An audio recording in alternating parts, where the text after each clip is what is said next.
Hello everyone, welcome. It's Friday on Going Optimal, and you know what that means. It means it's Chat Gauntlet Day. That means I play on a third-party website. I draft on a third-party website with my viewers, and then we battle it out back on Arena after exporting the decks from the website. Today we're going to have a guest streamer with us, so instead of 7 viewers, I'm going to be battling against 6 viewers and G-Guards, who has a great stream that you should check out for sure, and also a great website you should check out.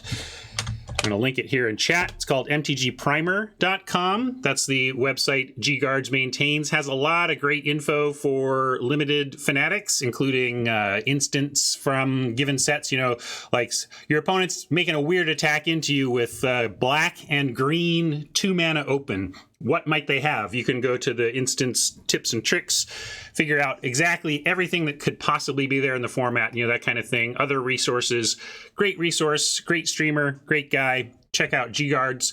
Hopefully, though, I beat him today and save my hair, because that is one thing on the line. We play for varying stakes around here. Basically, I'm going to play 7 single-game matches against everybody I draft with. So I'm going to play against the whole pod at least once.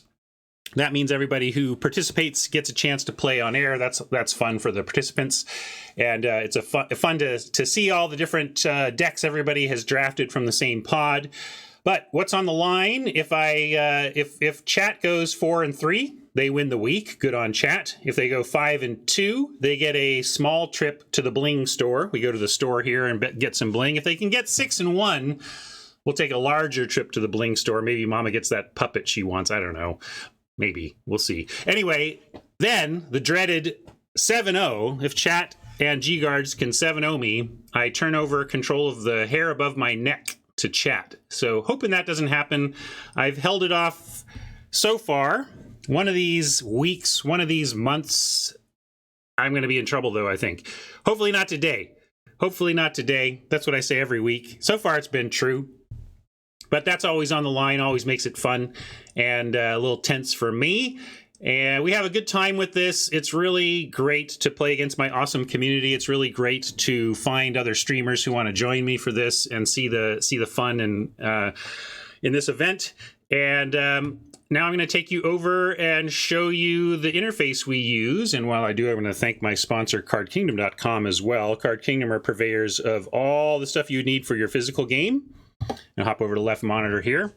This is not Card Kingdom's website. This is mtgadraft.herokuapp.com. But if you go to cardkingdom.com via my affiliate link, you get there from my stream, and then all the business you do with Card Kingdom, whether it's account creation, maybe you've never even created an account there. Go to my affiliate link and create a login, and then they know the login came from my stream. You can make a purchase. They know the purchase came from my stream. You can sell them cards, and they give some of the best buy prices in the industry and a 30% store credit bonus.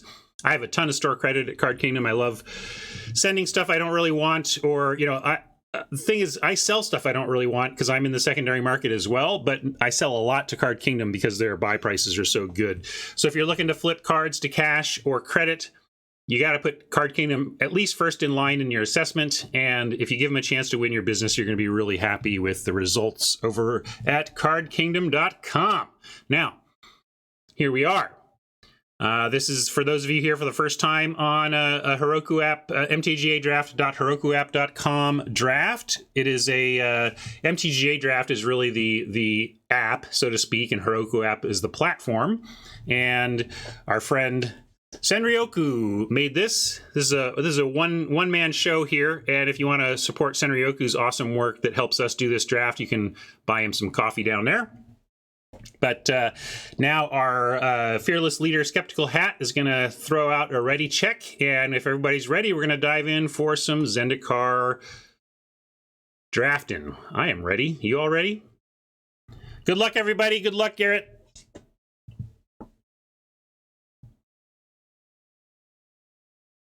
Uh-oh, we're getting jinxed.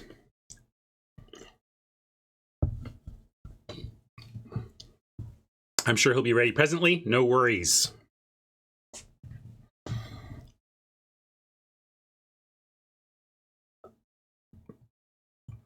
Let's see, how are we feeling about the format in general? Basically, the only color pairs I find myself not playing at this point are white, blue, and white, green. I just don't end up there much. But everything else has been pretty reasonable to me. Fascinating first pick here. We've got Tabarak. Tabarak's a fine rare in a great tribe, so to speak. Great creature type in clerics. The black-white cleric deck is very good. Of course, Roost of Drakes, though, is everybody's favorite mythic uncommon. It's in my favorite archetype, and it looks pretty cuttable from here. I was really excited when I scrolled down to see what's going on down here. I mean, actually, it's pretty cuttable for Tabaraks as well. But the best cards out of this pack after Roost and Tabaraks are like Akum Warrior, Rabid Bite, Subtle Strike, Tazim Raptor, Bug Catcher. And what I note from that is that there are 0 blue cards and really 0 kicker cards. So perhaps we can take the infamous Mythic Uncommon and leverage the lack of blue in this pack to cut it successfully to the left and get a hookup in 2. But we're not marrying anything. I'm just I'm observing that the Roost being the only reasonable blue card, and Negate isn't really a pick in best of 1. So yeah, if I would take Tabaraks. If Tabaraks were the only black card here and there was a bunch of good blue at common, I might pass this and just let the rest of the table fight over the blue. But there, between the fact that Tabaraks is strong but not insano, and the fact that there's no other blue, we're just going to snap up the Roost. Yeah, it's true. I also know that with my crew, with the folks around here, the kicker deck is no surprise. No, nobody's sleeping on the kicker deck in these parts. So I'll keep that in mind. I like the Seafloor Stalker, and it's the only blue card in the pack again. But I don't think it's good enough to take here over like a Vanquish.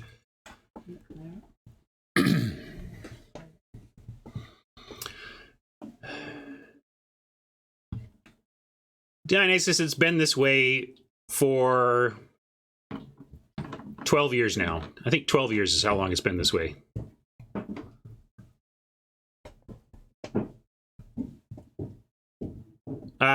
We could take Relic Golem. It's Relic Golem and Roost aren't exactly in the same archetype. I'd rather take the Vanquish, and if we end up in blue-black milling or Oppo mill, we can come around on that.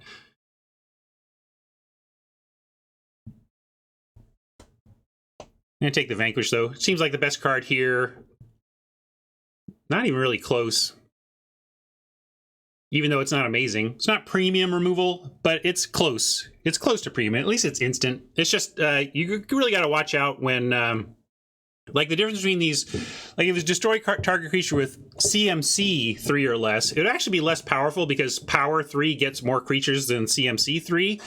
But CMC stuff, nothing they do to the creature can affect the CMC of the creature itself, whereas power-based removal, the opponent can change power in response and really mess you up. So we're really not getting any kicker stuff to go along with the Roost here. We could take a Wizard just to kind of cut the blue and try to wheel the trap. We take a Stonework Pack Beast, which just goes into every deck and feeds into the tribal themes a little bit. But we also have Vanquish and Feed. We could take Feed #1 over Vanquish #2. There's another Seafloor Stalker. I'm torn. There's a lot of things pulling me here. But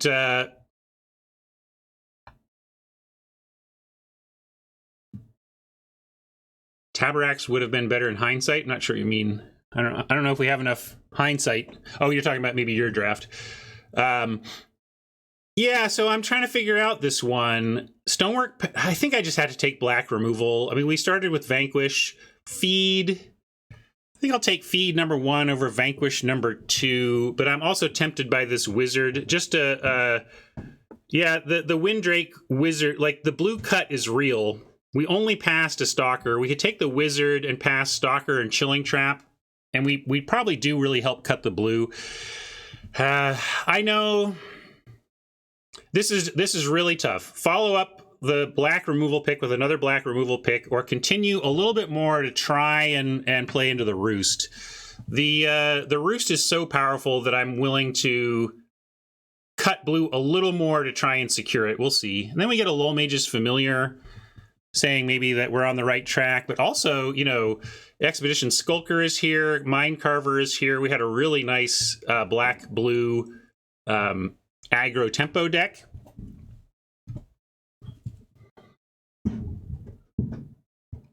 What do you think here? You just taking the Lowell Mage, or do you like leaning Rogue? Because we might wheel that. Like I'm kind of feeling like if we wield we might be in a lane for blue-black here. Sharpborg is slamming Familiar, and I get it. Of course, you know I love this card, right? But man, the Skulker, Mind Carver, and having passed the Golem pick 2 is what makes me think. I'm going to take the Familiar because it does. I mean, I said I was going to try and block for the Roost, so I should keep doing that. But I am noting the Rogues here, and I've got my eyebrow raised on Rogues.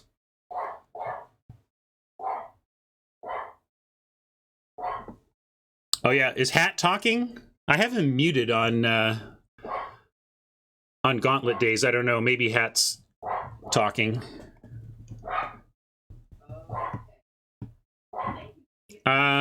Riptide, fine. More Rogue stuff. Rogues is, I feel like I'm headed towards Kicker, but I feel like we're going to get to the end and kind of wish we had been the Rogues deck.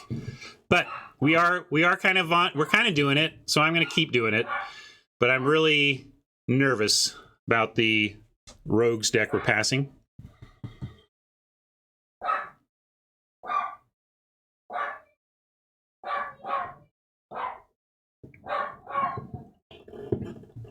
Rockter Doctor up there has serious issues with the world.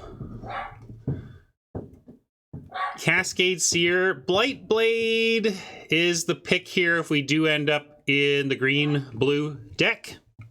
Blightblade can come down. It works well with Rabid Bite, and it can block big stuff on the ground. Nothing too exciting, but we'll take it over the even less exciting, to me, Cascade Seer. 4-drops are so replaceable around these parts. There's better ones.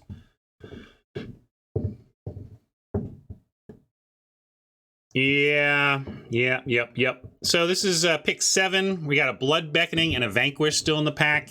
I think I got to take the Vanquish. These are close too. I could take the Brute, but now I think we need to pivot back and hedge towards the Rogue possibility. Because we only have this Lowell Mage, and this Blightblade is whatever. Everything else can still go in a blue-black. So let's hedge, but I don't know what to hedge on. You want to hedge on Vanquish or Beckoning? Beckoning's great in the Rogues deck because they take care of your key parts and you bring them back. That's true. We do have the Roost to make Beckoning better. Let's do that. That's a good tiebreaker. I like it. Then we have a Grasp. A Hazard is really nice in a red deck. We're not really there. Shepherd is super late for a white Cleric. If we sent somebody into the Cleric deck with that rare that we passed pack 1 pick 1, and we're sending Shepherd to them now, that would be crazy for them. Who's them, by the way? Who are we passing to? We are passing to Chimero, so I'm curious if Chimero ends up in the Cleric deck. We'll be looking out for that. Grasp or Dancer? I guess I'll take Dancer. If we end up Rogues, this will be more important. I see you, Mosquito. Ah! I'm on to you.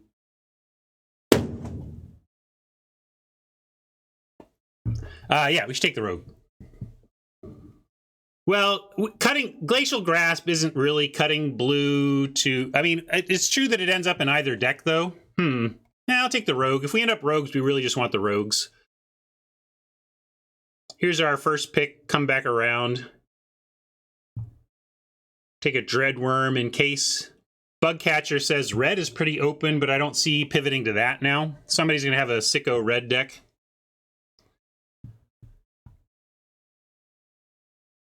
Yeah, I could almost cut it. Like, I don't Dreadworm's not that important, and I'm playing against every single player in the event. I'm going to take Bugcatcher because it shouldn't be here. I don't really care about that 5-4 at all. So let's take the thing that could make life rough for us on the other side of the table. It got away! The mosquito got away! Curse you!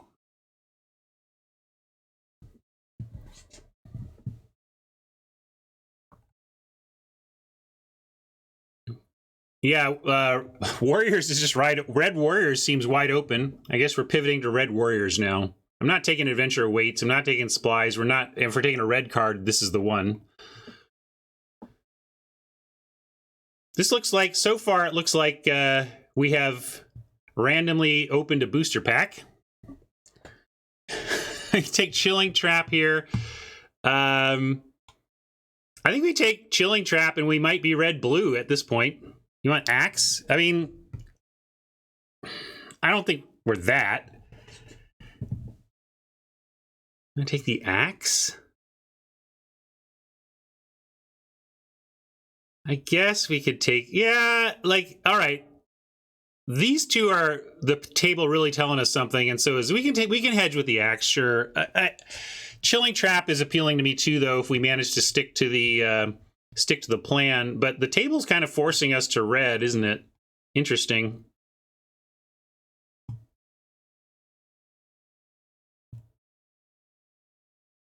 Well, right now we're on the verge of a train wreck, but I'm not worried if we can just listen up here and find our lane. Although, if we get put in a spot where we have to play a tuck-tuck rubble fort, I won't be happy. Like, we're just not white. It's like the only thing we know. Fireblade Charger, more warriors. I guess we're red. I don't think I'm ever playing the rubble fort unless I'm hyper desperate, but we'll make a note of it. Oh, sure. Yeah, we're playing red. It looks like we're being forced into red. Pack 2, pick 1 has a tuck-tuck rubble fort, full stop. Thanks. Thanks, Pax. Field Research if we're red-blue. Gloom Hunter if we're red-black, or Rebirth if we're red-black. Paragon, do we have enough green? I don't think... Green has kind of slipped away from us. This was never a thing. Little Mage needs blue. You want to support the Roost? Yeah, I guess Field Research supports... Field Research says we can be red, blue... We can be anything Grixis if we take the Field Research. I'm going to... Yeah, this is understandable too, but I'm going to take the Field Research and continue to figure out which blend of Grixis we're going to be. Gloom Hunter also a fine option. Yeah, Gloom Hunter supports Roost, it's true. So does this, though.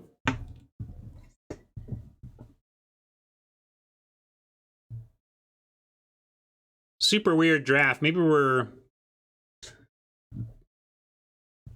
Warriors and Wizards.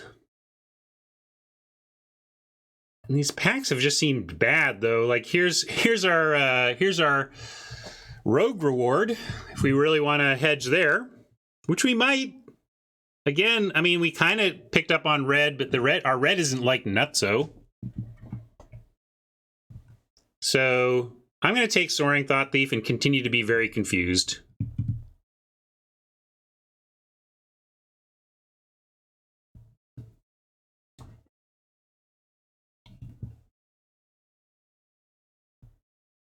It seems like Rogues is open, and it seems like red is open, and we have to just figure out where we're going to land here.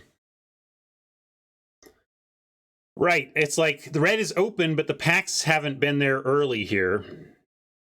But Bugcatcher being that late, followed by a champ, at least says Warriors is open.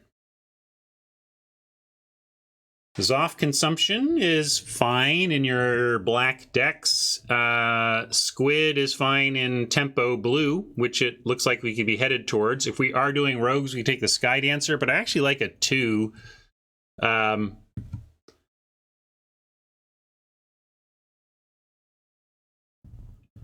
Yeah, I was looking at the Sky Dancer. Probably Zoff Consumption if we're going to take a black card, though. we're pretty good at 3, and we're pretty, like, we're not playing Soaring Thought Thief and Bug Catcher. Like, one of these has got to go. And if we're blue-black, we have exactly 1 2-drop.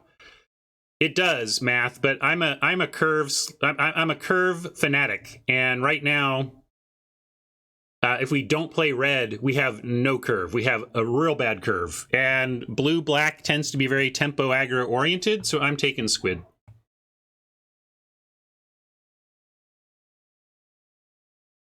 Duelist, Mind Drain, Shell Shield. Shell Shield does have kicker and plays in the rogue deck just fine, but is also a late pick. We can probably wheel that. I would rather take Mind Drain or Duelist here. Yeah, Rider has kicker, but are we there? Are we? I'm now feeling more red-blue, but I'm in a mess here. We're still on the verge of a train wreck trying to find our lane. But I think it's one of these two, and I think that Foil King is correct. That Duelist, we would take multiple Duelists. I don't know how many Mind Drains we want, but Duelist does some work for the rogue deck and is nice and cheap. We'll take it.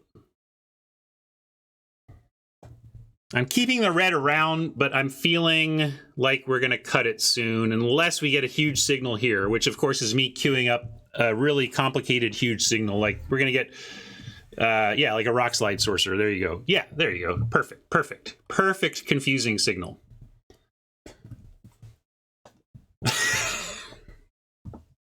Help! Help! I don't know what's going on here. Yeah, I don't care about this rogue here as much as the sorcerer. This isn't bad, but sorcerer's a lot better with where we're headed because we actually have instant sorceries and wizards. I'm going to take it. Whatever. Grixis, weird stuff incoming.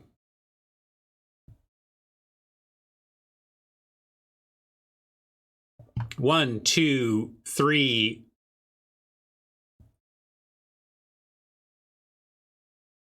Spark Mage.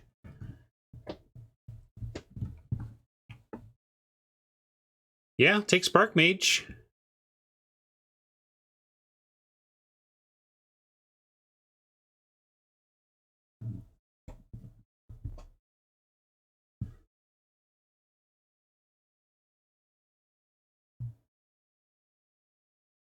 Now we pick up Spark Mage and Sorcerer right after I say I think we're black-blue. So clearly I'm a mess. Now I'm starting to think we're blue-red. Why not? Let's just switch around and be everything all the time.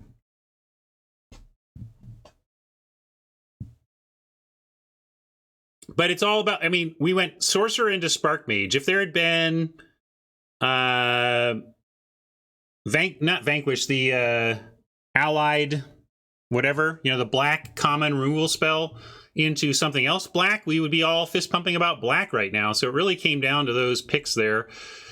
GOP doesn't synergize per se with much here. We could just take a Cascade Seer if we wanted to do, you know, true wizard stuff.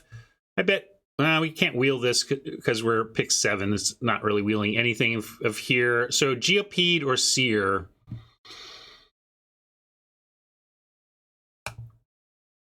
Yeah, I guess we just take the good 3-drop.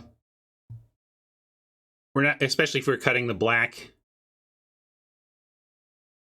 Oops, I didn't mean to do that. Something more like this right now. Okay. Rob's got a plan. I don't like it, but he's got a plan. I want to block something with the Fireblade Charger, cast Inordinate Rage on it, and kill the thing that's attacking, and then have it die and kill something else. That's my big plan. Chilling Trap on the wizard front, I think is going to be better for us than Sentinel or Wind Robber here. Going to lean into the wizardy side of this.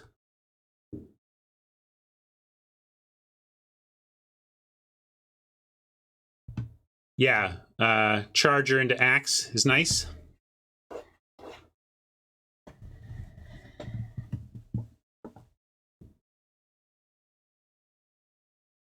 Mind Carver saying What could have been in Rogues? Maybe I'll take it. I'm not playing this. Am I playing Cleric? It's possible I play Cleric. We might be doing... I'm also low on playables, so I might just need to run it, because...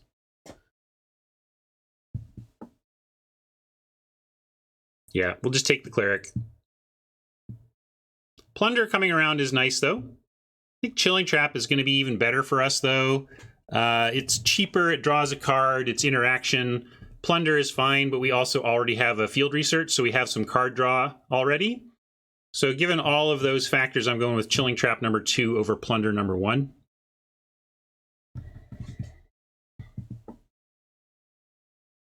Yeah, this isn't a bad inclusion given the Spark Mage and the Bug Catcher. It's true. Hellhound would be a bad inclusion. We're not going to play it. What don't we want to face? I guess I'm going to cut Outrider as a playable card from somebody. Sizzling Barrage could make the cut in our train wreck draft here. Yeah, I'm really off the blade unless I'm forced to. I just don't like unless you're doing equipment payoff stuff. Okay, well, we did find an open color at least. I mean, not that that's some amazing removal spell, but second to last pick is good.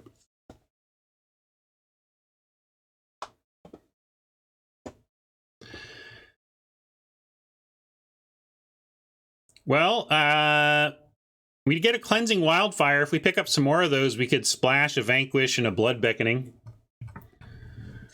Royal Mage is nice, but I want to slide up to the rare here and be happy. Let's slide up to the rare and be happy. Ready? Come on, here we go. Here we go. Here we go. You ready? What is it? What is it? Oh, not happy. Boy, I'm not happy at all, except we do get a Royal Mage, which I'll take over a Squid. And that's it, though. Red is red is wide open and terrible in these packs. Like, we've successfully identified red as wide open, and we get Sizzling Barrage as our one mono red card in the pack. It's like, come on. Hiya. All right, take what we got. Another Forsaken Monument here. Fissure Wizard does the wizard thing. Bug Catcher does the bug thing. Field Research does the kicker thing. Red is so underdrafted here, I think we take Field Research and see which one of these comes around. I bet one of them does.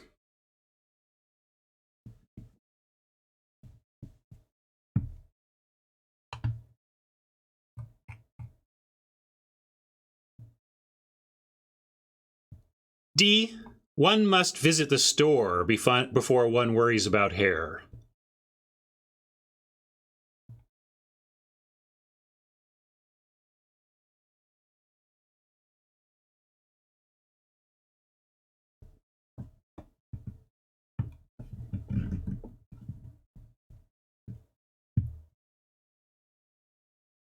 It's coming around. We're light on creatures now. That's kind of my worry, but the deck is coming around. Song Mad is not good enough here. We're going to take Pyroclastic Hellion and Cleric of Life's Bond headed to Chimero. If Chimero did end up in the Cleric deck, boy, oh boy, oh boy, oh boy.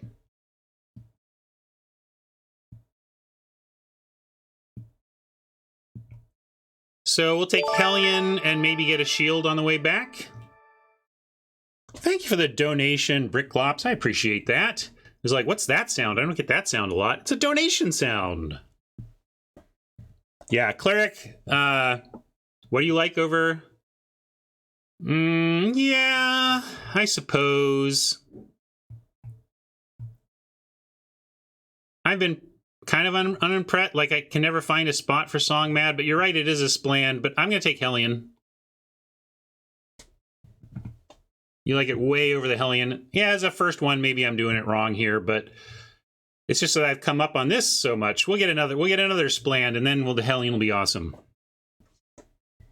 Sure, I've won. I haven't. I can see how it could win games, but I've had it be whatever.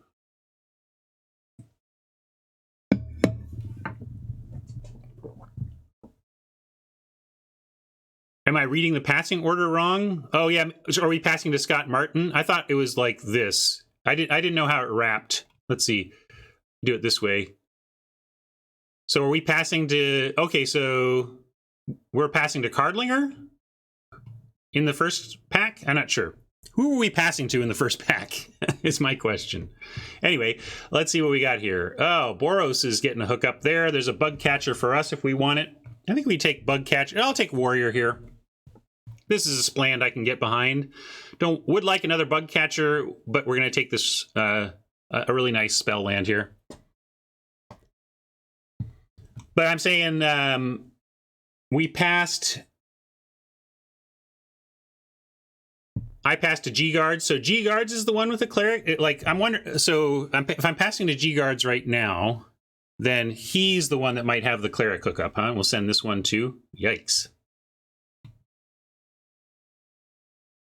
Another war leader. There's a lot of stuff going around in warriors. Look at this. But we do get a royal eruption here. That's great.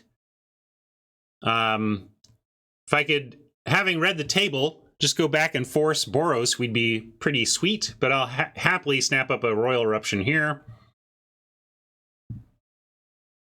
Hopefully we don't play the barrage, probably not playing the wildfire. And I'm happy that we're like at 23 playables. I know we have a spland here, but it means that we're awfully close to a real deck, if not a great deck. Heavy spells, not a lot of creatures here that I'm seeing. 1, 2, 3, 4.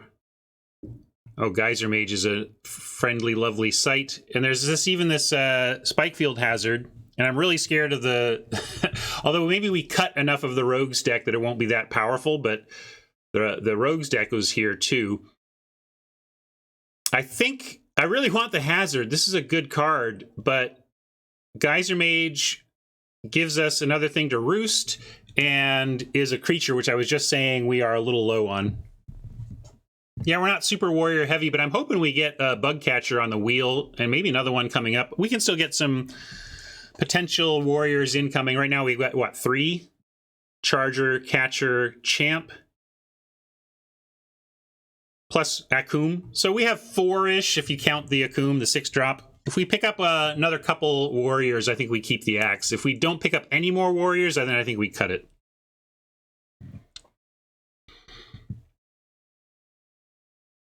True enough. Charger plus axe is great, but we don't want to play something that's pretty medium outside of a charger interaction.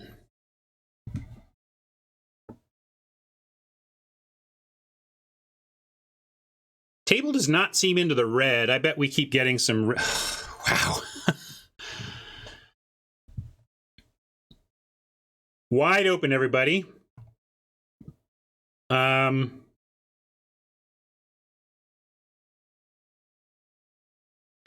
Is it an okay equip if you don't have any... If you have 0 warriors, this would not be okay, right? This would be actively awful. Yeah.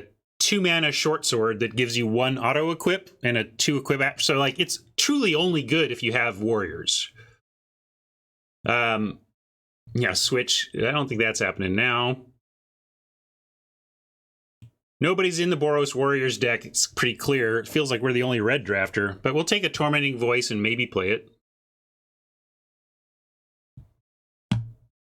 And Squid, Geopede, Electromancer. Interesting choices. I think we take Electromancer because we have enough party stuff going on where we might be able to turn 3 something and cast a bug catcher or something else.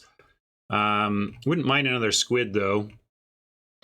Or maybe I just take Geopede as the really good aggro card. A couple of Geopedes and landfall. Consistent landfall is going to be strong, but also it doesn't have the creature type. Yeah, that's why the Squid was so appealing. Maybe I do take the Squid. You found this boring? D, I've been on the edge of my seat trying to figure out what lane we're in and where we're headed. This has been a fascinating draft. I think you're just saying underpowered. If you think it's been boring to navigate this wild ride, this ocean typhoon, I don't know what you're drafting for. But yeah, I'm gonna take the 2. Let's take more 2s. And here's that war leader. Oh my gosh, the Warriors deck. I don't think we're doing this, though.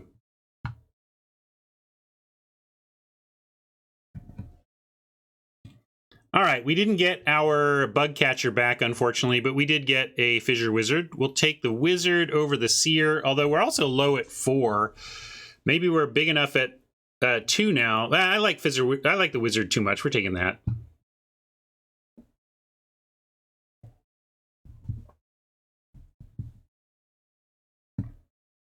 Maybe we don't have to play this now.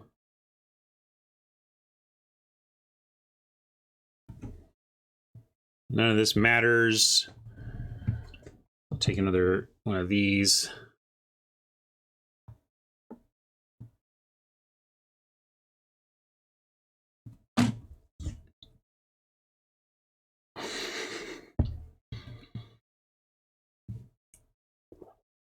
There's your answer. I don't think we're playing that, though. All right, Scorch Rider, last pick here is a nice, a welcome sight, actually. It's got kicker, so it can make us a Drake, and it's a warrior, so we get one more warrior. Now, if we could go back and draft over knowing what was going to happen, we would hardcore push the Boros deck. As would anybody, I think, at this table, seeing what went around. But we're not in a bad way. We've got this warrior here. Do we have any other splans? One spland. I'm going to move it out. And it'll be part of our probably 18 lands here. So we got to cut this down to 22. 4 cuts from here. And again, we have a lot of, let's see, let's do a creature count. 1, 2, 3, 4, 5, 6, 7, 8, 9, 10, 11, 12, 13, 14, 15. Okay, we have a lot of creatures. Good. I thought we were lower on creatures than we were. That means we can cut creatures. I don't know if I want to cut squid. I think I want to cut, like, Riptide can go. We're not actually kicking that much. We have, we're not going to not play the Roost, but I don't think we have to play this as a payoff to kicker.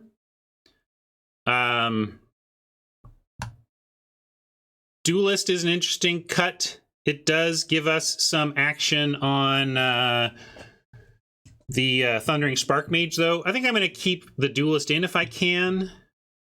What's our wizard count? Maybe I need to ditch a Chilling Trap. I also like the Cleric. Like, the Cleric and the Rogue here help us round out party to give us a chance for Thundering Spark Mage to be really good. And Cleric, maybe we can cut it, though. We are a little bit... It is a counter to our plan. We do want to be a little bit more aggressive.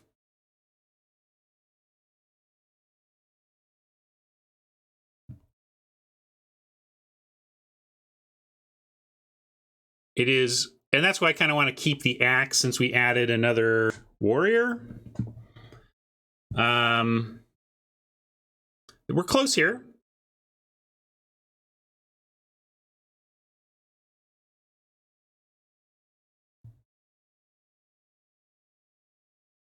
I'm clinging to the axe, but maybe I shouldn't.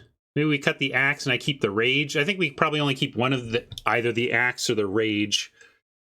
And maybe even both, but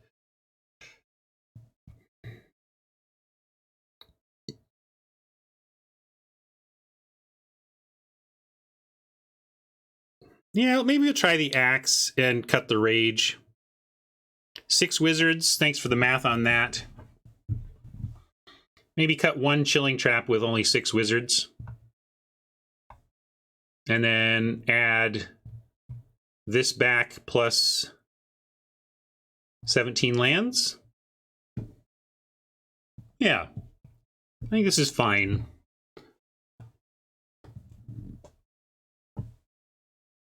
You want the Cleric back in? I don't think you necessarily want the Cleric back in. I think it was kind of going the wrong... It's more defensive. We want to try and be aggro. I don't know. I'm going to try this first. Maybe we'll bring back the Cleric.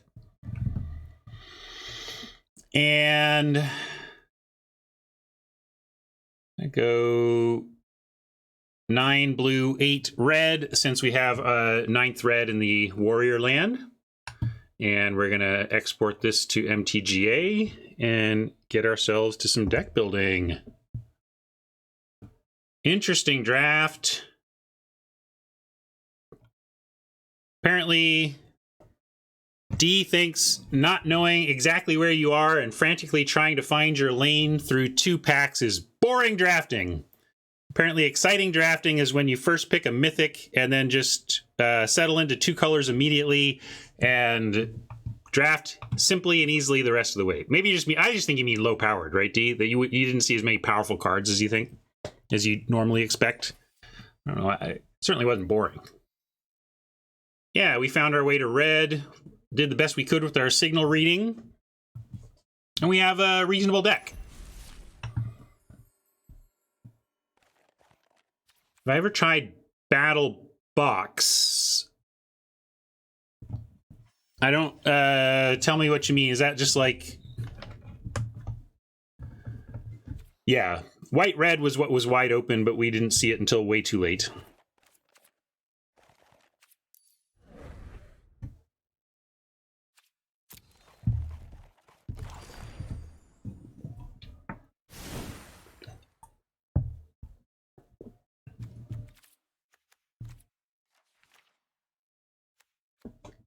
All right. Well, the nice thing about an underpowered draft is when you're in pod, it was an underpowered draft probably for everybody, although we might have been in the most, you know, somebody gets the most underpowered seat. You know, the seat where all the stuff keeps, well, there was good cards in the pack till you got it, you know, that kind of thing. I don't know, Math. You saw, I was ready to be red-black. I was ready to bail on blue. I don't know. Should have been readier. If I had found white, this deck would be nuts, but this is pretty good. This is fine. And we're going to get some lands per request. We're going to get the sword sleeves. Oh, there's no land. It was just the sleeves redeemed, so I will choose land. I'm going to go with Mirage.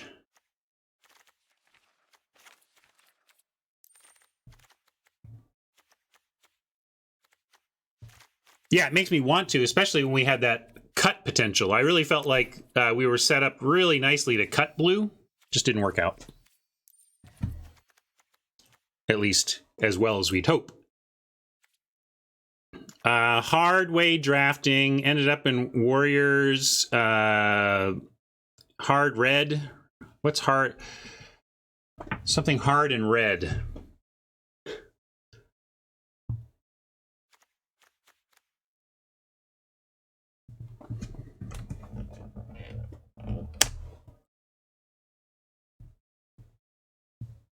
Yeah, ruby is good.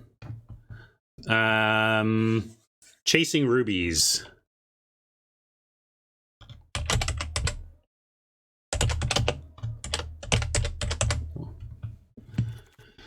What was our first red pick? It was really late. It was like this bug catcher. I took the bug catcher as our first red pick and was like, well, I'm going to keep this from somebody else. Next thing you know, we're red. Oh, yeah, brick. I like it. Brick to the head.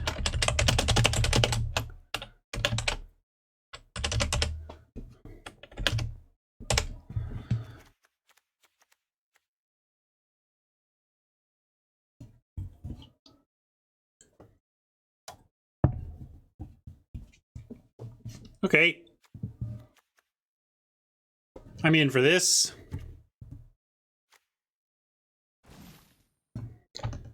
Certainly not my best deck in the format, but this can win some games. Let's prove it.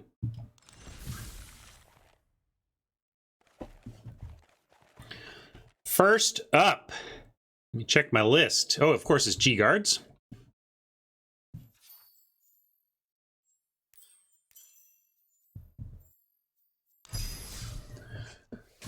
We'll challenge him now.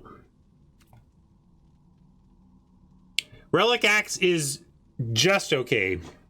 Relic Axe was one of the cards I was hovering over to cut on multiple occasions. We decided to keep it. We've got, I think, 5 warriors. It was 5 warriors that just had us on the keep it in line, and especially because it's particularly good with the 1-drop warrior.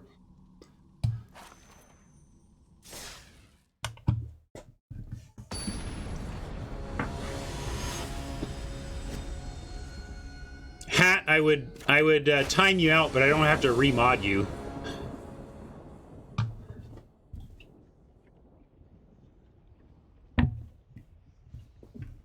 All right, we're keeping this.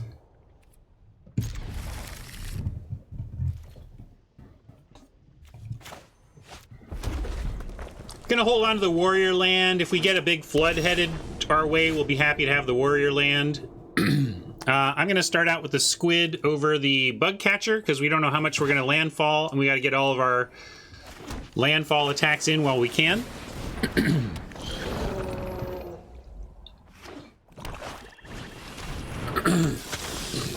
Well, we knew we were doing it, and looks like indeed G-Guards is the dreaded cleric deck. I don't like my chances.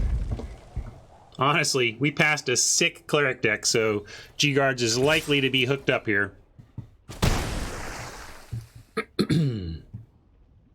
Well, I mean, we passed a rare cleric that points towards clerics, so no big surprises here. Bug catcher and be greedy with Geyser Mage. We do have a kicked roost next turn. I'm going to be greedy with Geyser Mage because of the roost. Feels like getting a roost going might be our only chance here. Here comes our rare that we pass. Ready? Here it is. Nope, different 3-drop cleric.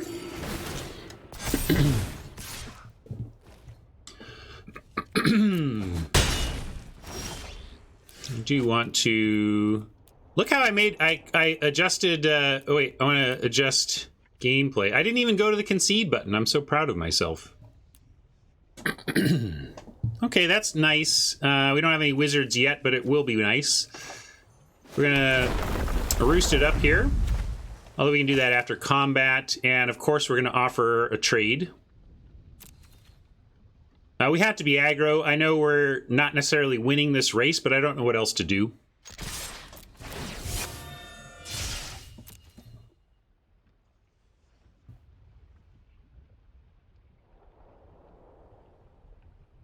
I mean, I feel a little like I've already made peace with losing, and I'm just going to see if we can find a way to win. But we don't have a ton of interaction, and if we don't find one of our handful of pieces of removal, this cleric's going to get out of hand. Basically, we need roosts to get through.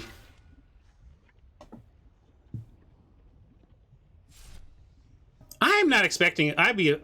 like, I'll take it either way. If he goes for the block, we'll trap and save whatever is blocked. We don't get to draw a card off the Chilling Trap, but we use Chilling Trap as 1 mana removal. I'm hoping they don't block. Yeah, I'm glad he didn't block, because I really want to spend this turn on Roost.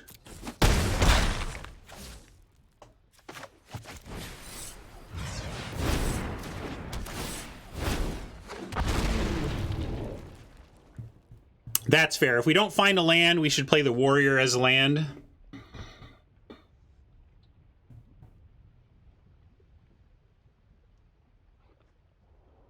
Really, a couple of basic lands in a row would be ideal draws, though.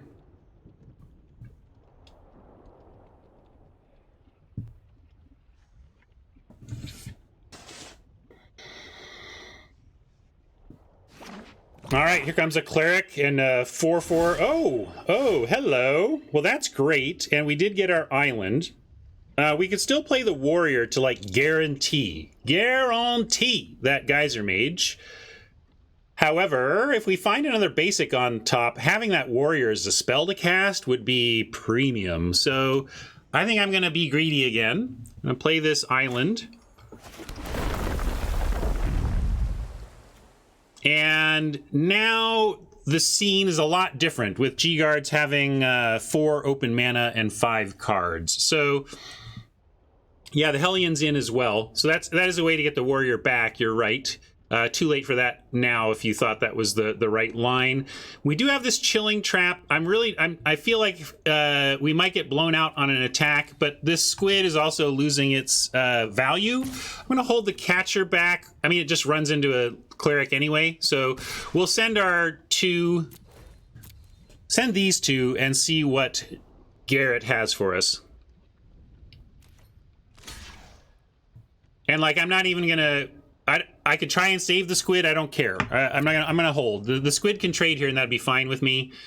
We'll make Garrett act first and run our chilling trap if we can blow him out in response.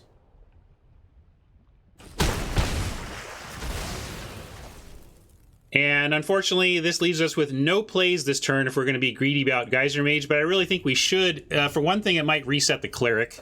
We're just crossing our fingers for a basic land on top. I think I say basic land, but I think that's the only thing left.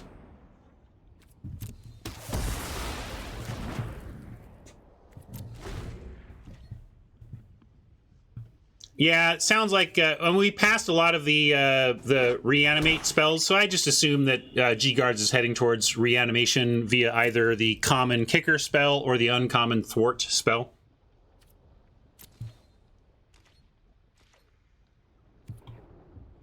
Basic land. Not a basic land. And now, with Eruption and Geyser Mage waiting for the Roost, and with Eruption needing 7 to kick anyway, I'm going to stop being greedy. I'm going to play the Warrior as land and set up for next turn. But I'm not going to try Erupting the Cleric here with all this open mana. Especially because we can, if we get land, we can kick it. Even if we don't need 5 damage, kicking it gives us a Drake. So I want to get Drake.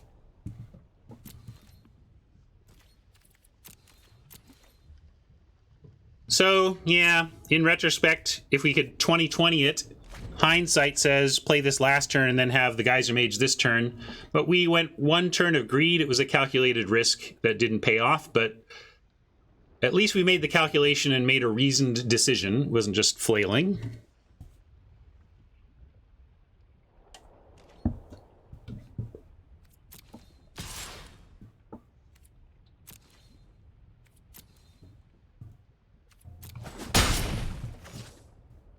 What are all these cards? What is he doing? Is everything double white?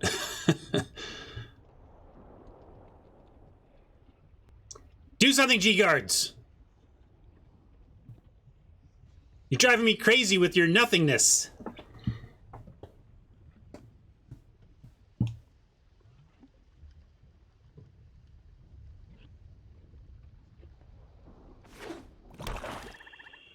Well, maybe he's flooding.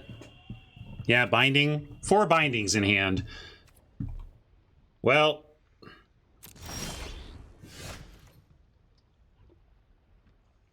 Warrior for the Warrior is nice, but let's see if this works.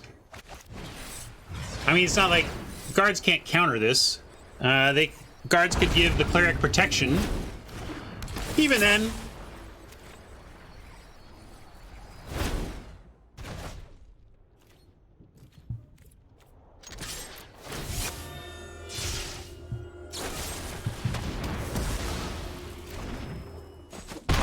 All right, so it was a vanquish, and he just wasn't impressed by the bug catcher. Basic land, basic land, basic land. Basic land! Basic land.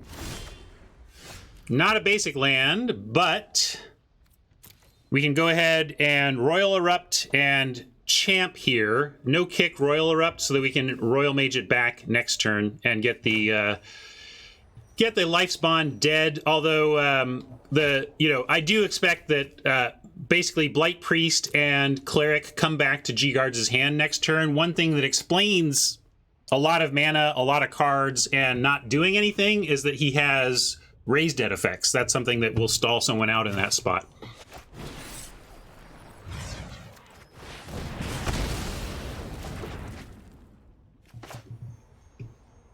And we'll send Bug Catcher.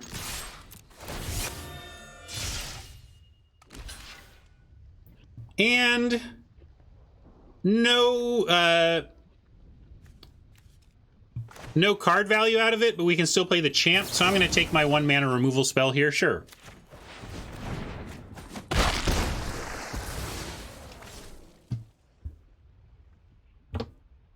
You've activated my trap card! It's a trap! It's a trap! It's a trap!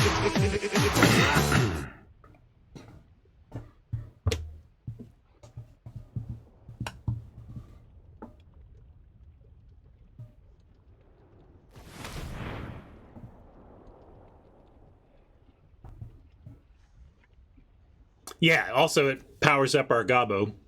Mainly saying you don't not run that just because you don't get the card, right?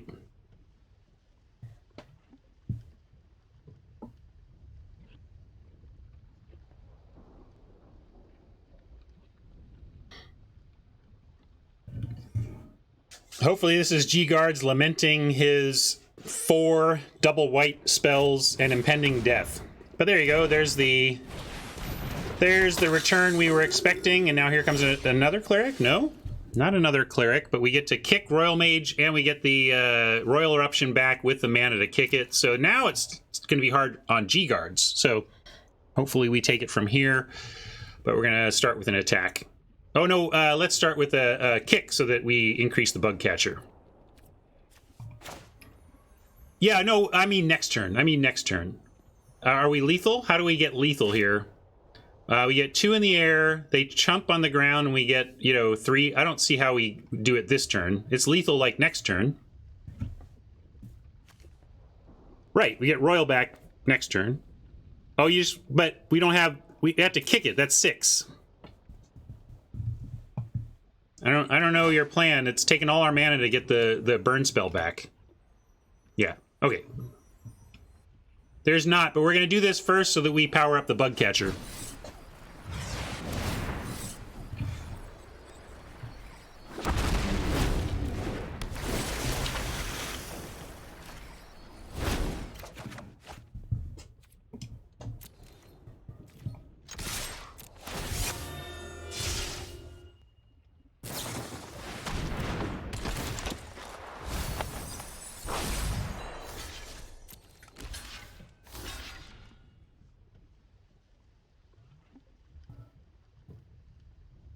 Still should be good for us.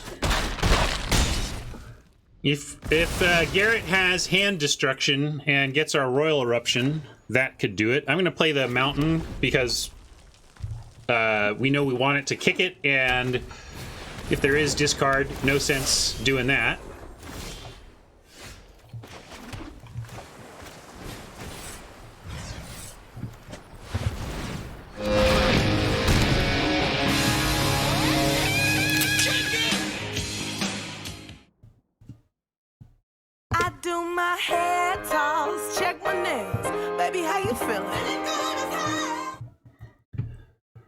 All right, starting off with safe hair.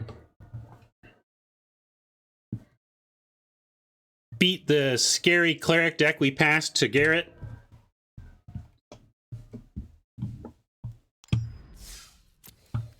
And the last play triggered 3 memes. 1 kicked Royal Eruption for 3 separate memes.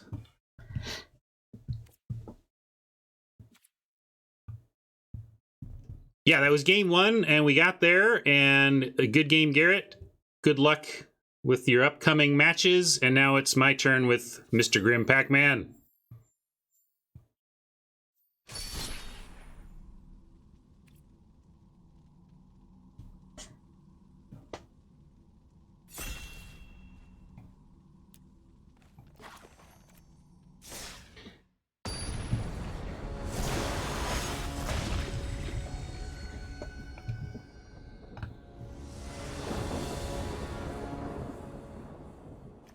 Oh, yeah. Like, no doubt Garrett being stuck on 1 white was problematic. I don't know what he had in hand, but we did pass a lot of the 1 white removal spells, so if he was stuck on any of those, that would be frustrating. We can keep this, though.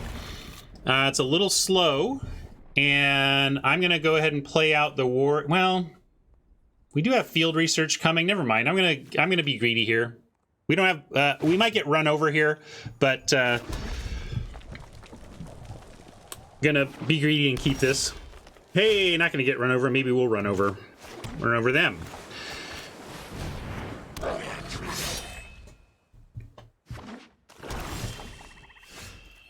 For sure.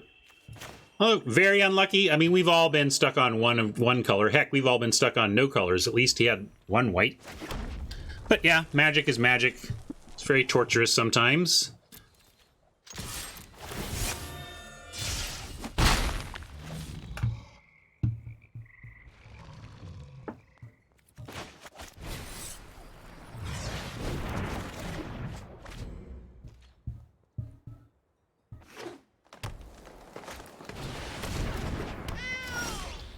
Scythe, Kitty. Oh, you're a little bit late GOP'd, but of course you were buried down there amongst the cards underneath our card draw. We could play Wizard and have Chilling Trap, but that requires 2 blue. We don't have that. Not like Pac-Man's going to block with the Scythe Kitty anyway. So really it's about whether... I guess we play GOP'd out so that if we find... We might have to play this as land, although we could also just play Scorch Rider. Yeah, like maybe we save Scorch Rider and find the Roost or something. I think maybe GOP'd is what we need to do here. I'm going to send Catcher, though, with no help. And I think it is GOP'd. Let's... these landfall creatures that are good attackers, I really want to get going ASAP. And we technically have a Chilling Trap we can use here, if we decide we can get value out of it.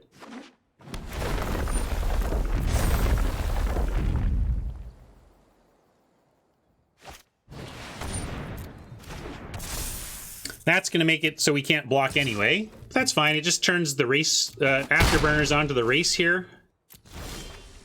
And again, we could warrior and guarantee ourselves 6, but since we can't guarantee ourselves a second blue source, speaking of being stuck on one color, I think we'd go ahead and play the mountain and attack, see if we need to use the Chilling Trap during attacks, and then drop this here wizard after combat.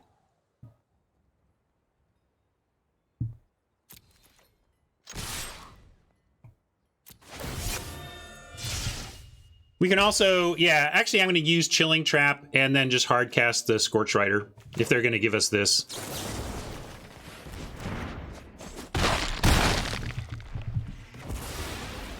Well, no, I wanted to have Chilling Trap open for exactly that.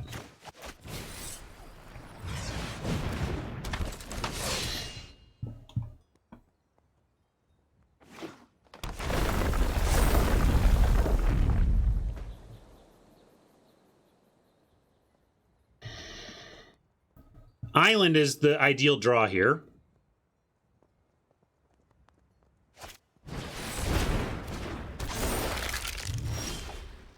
No ideal draw, but we do get a 2 spell. We can go wizard ahead of attacks now, but we don't have it attacked anymore, so I'm going to just play the Wind Rider wizard. Maybe we're supposed to hold the charger for possible pitching it. But we start here. And maybe it is time to... Well, what does playing the warrior get us? It doesn't get us anything. Like, we play it as land, and then what? We've not done anything. So, I am going to go ahead and play this.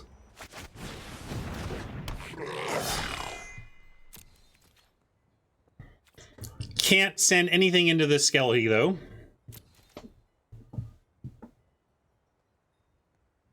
You try, but it's worth it. I mean, you got to take your risks. You're not going to not play your 1 white enchantment removals, and you're going to draft them fairly highly. Sometimes you're going to get punished, but you're always... I'm not going to not... I mean, they're good cards, D. You just take on some extra risk for them. Okay, now we are speaking my language.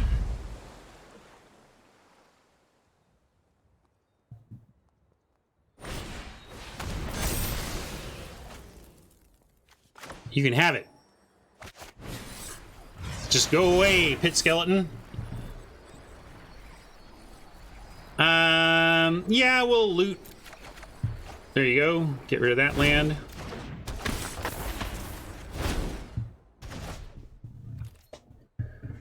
We'll send here and here. They can just, I guess this is a simple, easy block with the Snarecaster, so maybe there's no sense in sending the Rider. Oh yeah, and Rogue reaches. Well, so I don't have any attacks? Boo earns. We'll be patient.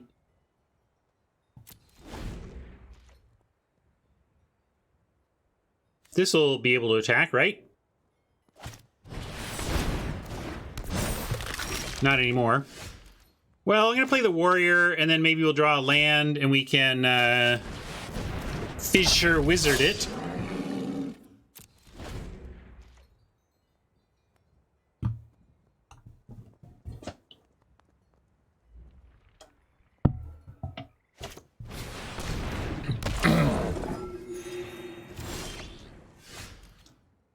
Yeah, like Squid's not so great here without the landfall and with all the 5 big toughness on the ground. So we're going to use the Wizard, also not great here, to pitch the Squid, though.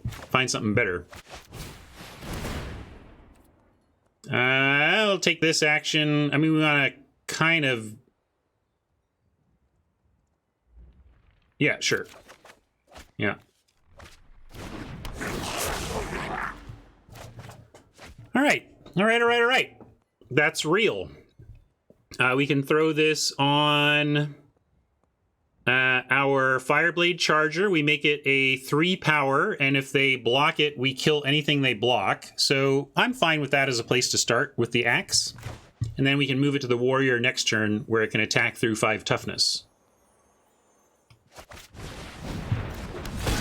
Could also put it on like Scorch Rider, which could also start attacking right now. I mean, that's the other option. We could make this a 6/4. 6/4 is just going to 1-for-1. I'm going to start with... Yeah, I'll start with the Rider because this represents the most damage to face. And they can start with the trading here. Well, yeah, this can't... Oh, this isn't summoning 6. Sorry, I was thinking this was summoning 6. So we could put it here, too, right? We could make a 6/6. But a 6/6 still gets double blocked for a 1-for-1. I like Rider, trade this off 1-for-1. Charger, trade that off 1-for-1. Then start working on the Warrior. That's what I'm going to do. It's all kind of the same. We're all saying, each of these says, I'm sending this in, you either trade for it or take damage. And I'd rather threaten the higher amount of damage first.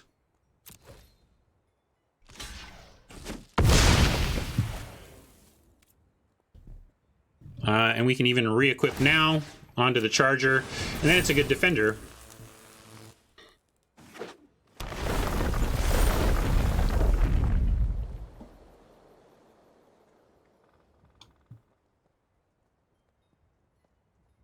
Yep, Bugcatcher is another good good Warrior trade here.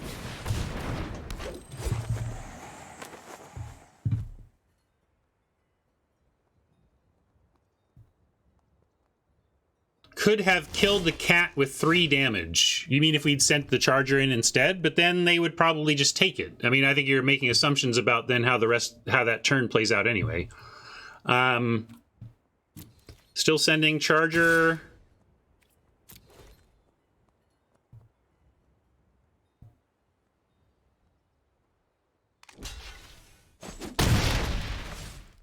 I guess that was predictable. So now we just end turn. But we had a card in hand, so at least force Pac-Man to make the block.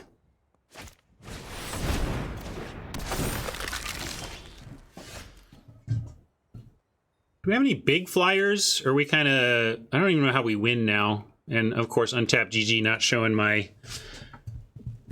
thing. You gotta hope at some point the black-green deck runs out of counters to bring back Skelly. And at least it costs them a draw to do so.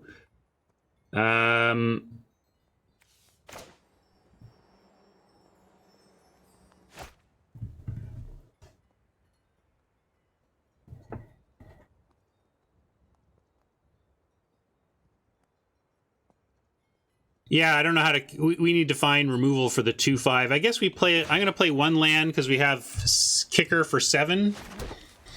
And I've already ditched the... Well, I guess we have another squid in there somewhere. I don't see any value in attacking here, though. We need to play a longer game.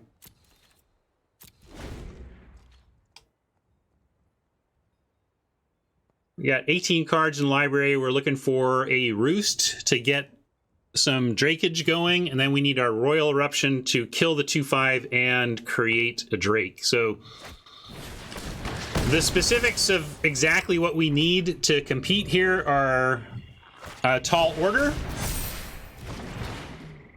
but we'll see what we can do.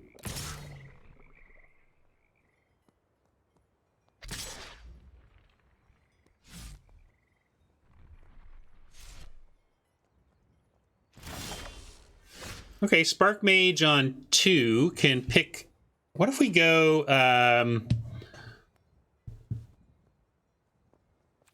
What if I move the axe to the wizard to compel the double block of the reach creatures to kill the wizard so that we can then drop the Spark Mage to finish off the 2/5 so that if we find our Drake, we can hopefully start to do something there. I feel very bad, very behind here. Very, very, very behind. I don't know, with all this menace and all these huge bodies and no way to get through the air, this is a real bad situation. But we'll play to whatever out I can come up with. This is pretty grim. No pun intended, Pac-Man, but we got to do something, right?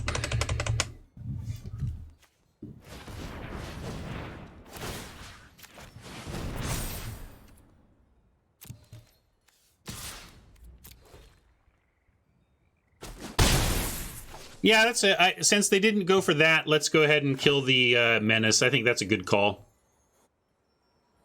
Well, we wanted to try the reach trick, but since Pac-Man understandably didn't fall for that, we're going to go for Dead Constrictor.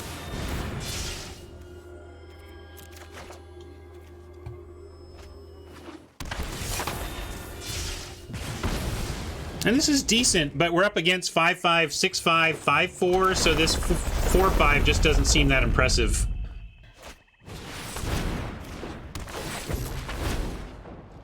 And now we did. Good one.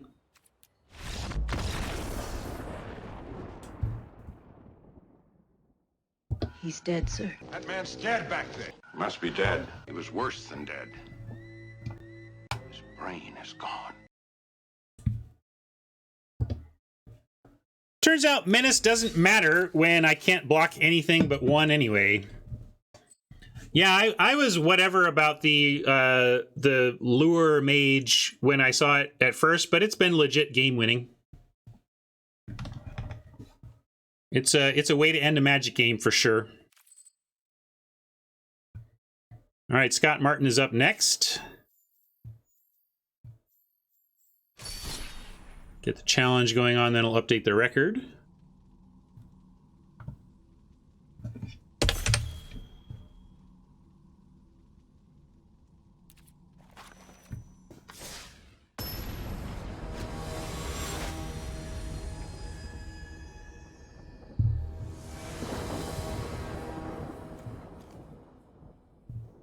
It was going to be a long path to winning that one anyway. We're just like, well, okay, how do we win this game? I draw these 3 cards in this specific order in the next, like, 5 turns. That was our out. We're going to keep this. I'm going to go ahead and play Warrior on 1. Even with this draw, I'm going to play Warrior on 1. We got, I guess we do have field research for more card draw. But we also have our land returner lurking in there somewhere. Although, man, now we can do Skyclave on 3 and research into land on 4. Now I've talked myself into being greedy because we drew this land. We drew this land and we have 2 card draw spells, so I'm going to be greedy instead. The point is, ladies and gentlemen, greed is good. Yeah, you could make the argument to do it here, but I'm going to continue greed. got a reasonable plan. I never use these because I didn't get all 5. When are they going to let us buy the ones we're missing? Well, on the draw against a 2-3 is tough, but we'll play the Geopede here, and F you Squid for being late. I've talked about, this is huge. This seems like, whatever, but this is huge. Like, if we play this last turn, it changes everything. We get the Squid down, we have a 3-2 blocker or attacker if we want it, and we have that 3-2 blocker over the course of, like, 4 turns from here, doing work. Instead, we draw a turn late, and now our sequencing is going to go in a different direction. We're going to go Geopede, probably Spark Mage if we can kill something, maybe not. Maybe we play it next turn even, or Anyway, point is, if we just had the Squid going right now, it would be very, very nice, but we don't. I'm going to play... We could play Champ 2, which actually blocks a Stalker, whereas Geopede is a racing thing. Might even play the Geopede and trade it off. Yeah, Warrior does set up Spark Mage on 2 for the Squid. Okay, that. I've talked myself into it with you, Gadandamore. I think Gadandamore is right, because Champ says the Stalker is a bounce off, and then it sets up basic land into Spark Mage for dead Squid. So we'll do that. Yeah, and if we are just intending to trade off, we should play Squid. But I've changed my mind. We're not going to trade off. We're going to try and kill Squid. This, of course, is a huge red flag. Yeah, they can just straight up pump, right? So it's just basically a free... This is effectively a 3-3, so we can't block.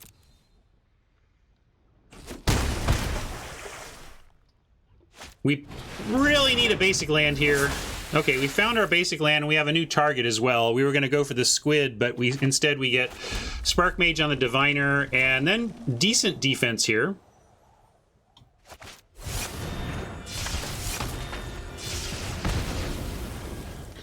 And then same thing's going to happen. If we try to block the Stalker with the Champ, Scott just threatens Pump. So even though we're at 12... I think we need to send in the Champ and threaten to Spark Mage on Squid. I don't even want to lose the Champ, though. I would rather let them do what they will with the Stalker and threaten to block the Squid.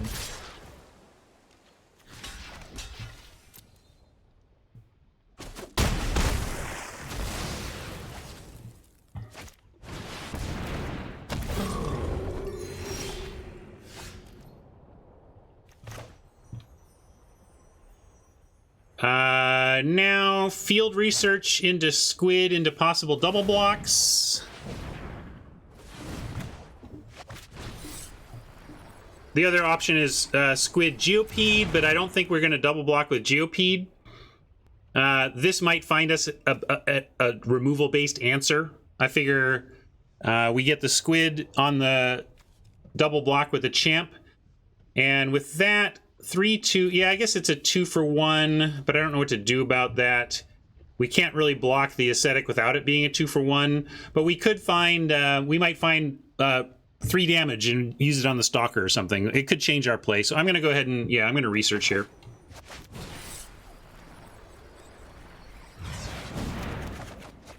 All right, like Chilling Trap, I can work with that. We could even potentially charge our Chilling Trap here to have a reasonable play on the Stalker.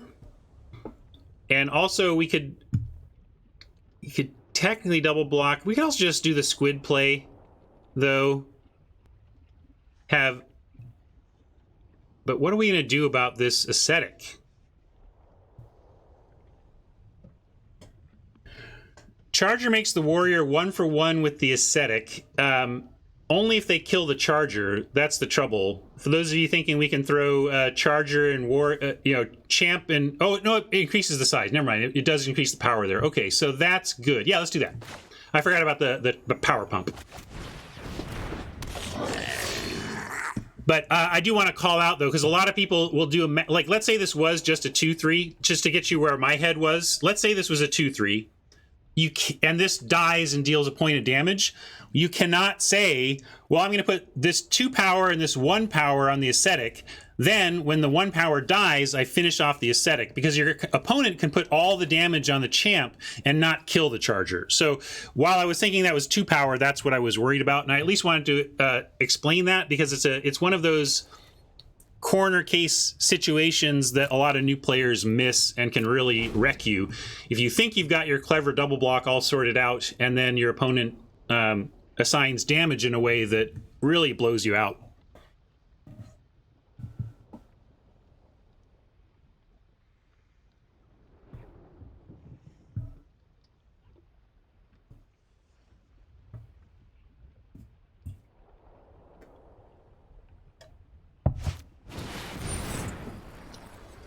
Colony, nice kick there. This also nice for us. It means probably no attacks.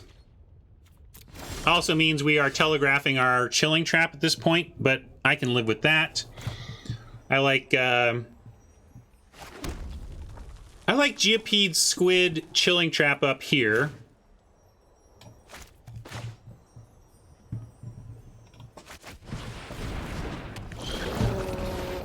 No wizard, but I like getting wide on this board.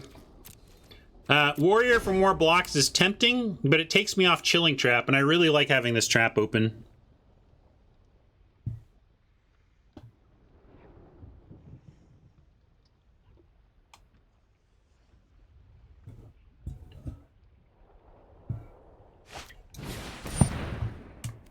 Screaming chilling trap.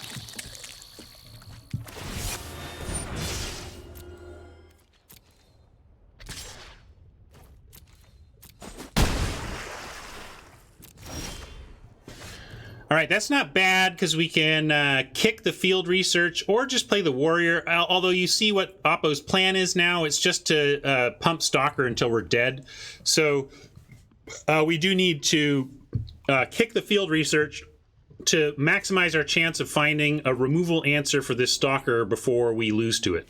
So we're going to go just kick field research and then have the island ready to drop with the chilling trap.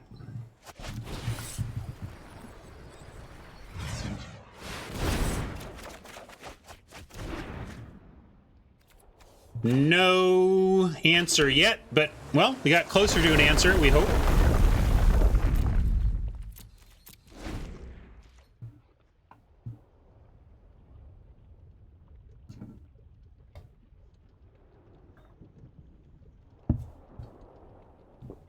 I'm a little nervous to swing with anything right now. We're at 7 against a 5-4, a 4-4, and a 2-3 that can be made unblockable. Maybe I should have looked a little closer to find some attacking edge that I missed, but my heuristic, my default stance in this spot is we are on defense. Geopede is, quote, terrible on blocks, but you know what it does? It does indeed block. It does indeed keep you at 7 instead of going to, 2. Or I don't know. Yes, it's not a good blocker, but it's also not good dying.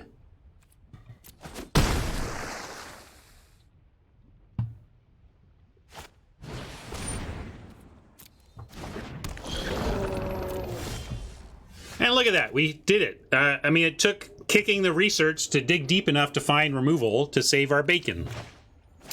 Everything here is instant speed, though, that we care about. We have spell, let's see, 4, 5, 6, 7, 8, 5, 6. So we could even play a squid and still have everything else available, the chilling trap and the spellcraft. So I'm going to do that. Extra wideness. And, okay, let's take a look. Like, maybe we do have the wide... Now that we have the tools, maybe it is time to attack with the Geopede, because I feel much better about our ability to withstand the next attack. So this is different. Now now I have a real plan for next turn for our defense that I'm very happy with.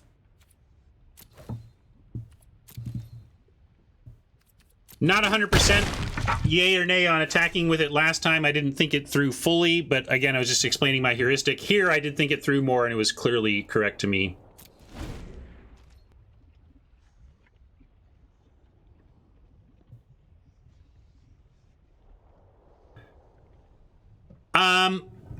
I could play around Shell Shield, it's true, but I'm trying to eke out the types of little edges that get you to a win.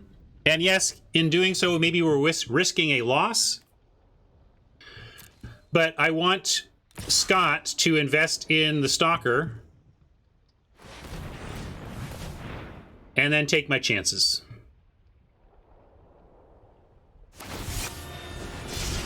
Yeah, of course, Chilling Trap will be better with the Wizard, but, you know. At least we get to Spellcraft, and then...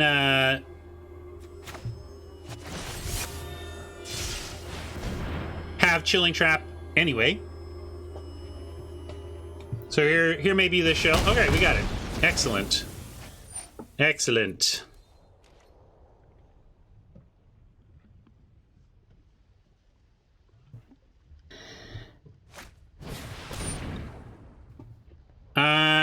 Sadly, we could Chilling Trap the Ascetic. It would still be enough to kill the Geopede, so alright, they get it.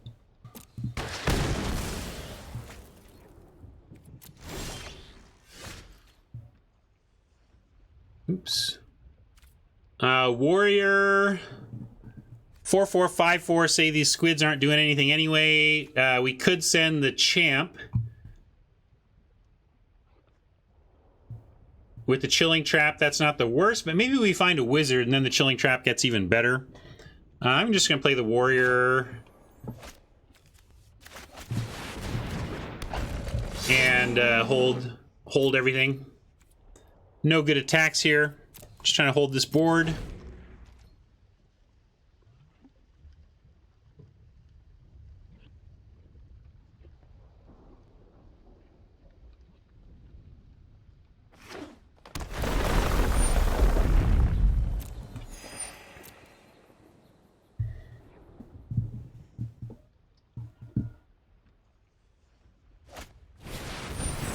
Ouch. Well,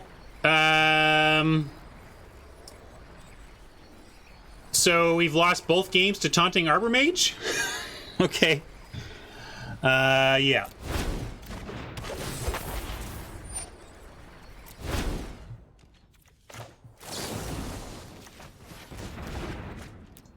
Dumb.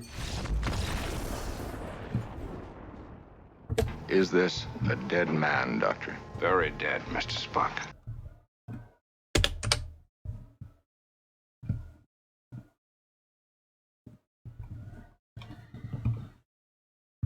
Well, 2 games where we scrapped, fought, pondered, thought, weighed options, played to outs, stabilized boards, and then wah-wah. An alpha card gets us.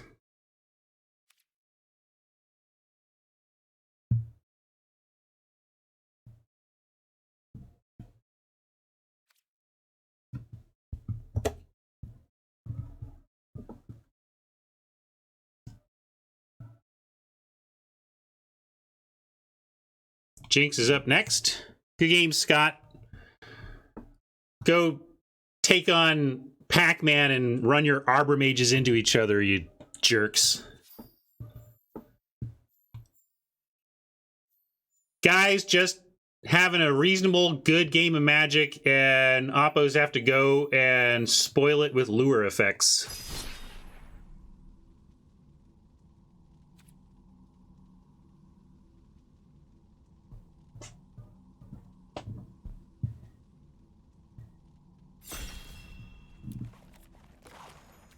But losses are a lot easier to take when my hair's safe, so go ahead. Let's take me to the store today, just don't take my hair.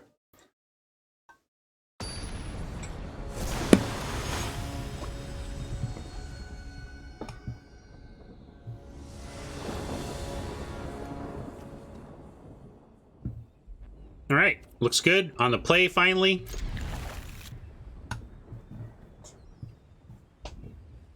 I shouldn't say finally as though, like, happily is what I meant by finally. I can't even remember if we've been on the play or not. I'm just happy that we are.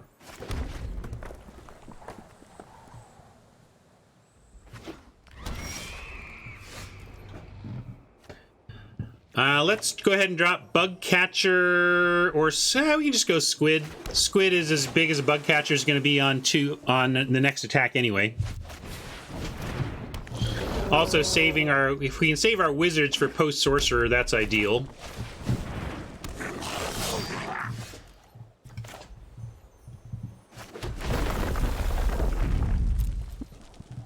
Because we drafted red the hard way, and we came up with something red and hard.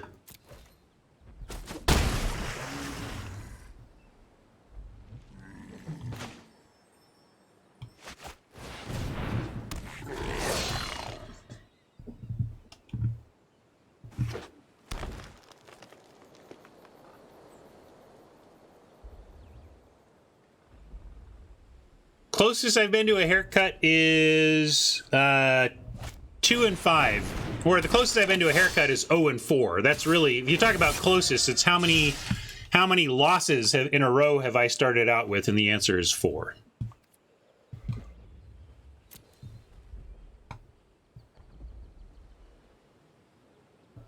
Well, we're sure hoping this Rock Slide Sorcerer sticks around, because if it does, we get this Intimidator. I mean, bricks aren't 100% always red, no, I guess, but they are red enough. Often red.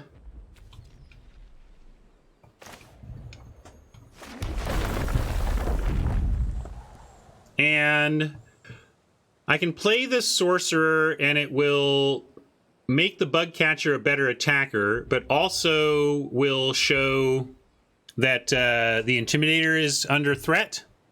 So... well, if we're holding off on Wizard, why? If we're holding on, you mean this or this? I'm not sure what you're talking about, but my plan is Rock Slide Sorcerer, and the only question is before or after combat. And I think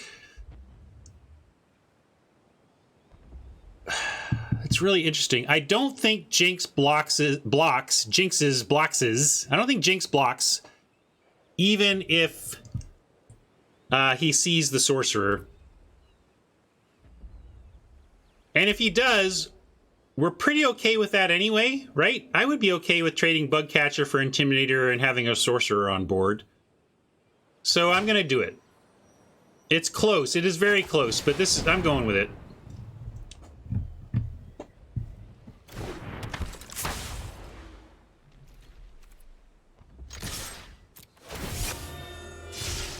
Yeah, heck, we even have 2 wizards in hand to deal 2 with the Sorcerer. So if the Sorcerer lives, we're in good shape. Frank, if Jinx doesn't block, maybe we have to worry that he has something for the Sorcerer. Well, if Jinx also wants to leave 1 point of damage around for the Intimidator, one mana around for the Intimidator save, I'm cool with that too, because it's taking this 3-power 2-drop, which is supposed to be super aggro, and kind of turning it into a mana tax if we're forcing Jinx to leave up 1 constantly from here.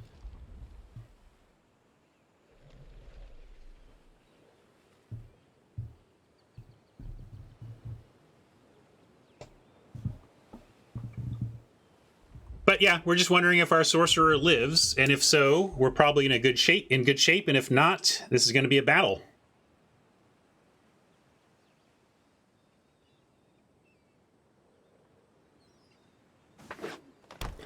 Yep, exactly. We have a single spell to take out the Intimidator, or a double spell to take out the Catcher. Or there you go.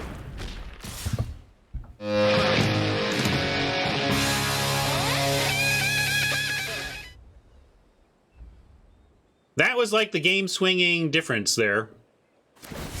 We untap with the wizard, and I think this game is ours. We don't, and now we're in trouble. I'm going to save the Royal Mage for... well, we don't even have anything to kick yet. Maybe I need to Fissure Wizard the island away just to look for better action here.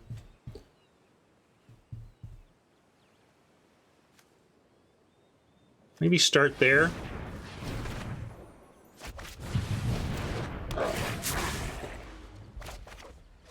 Hellion is interesting.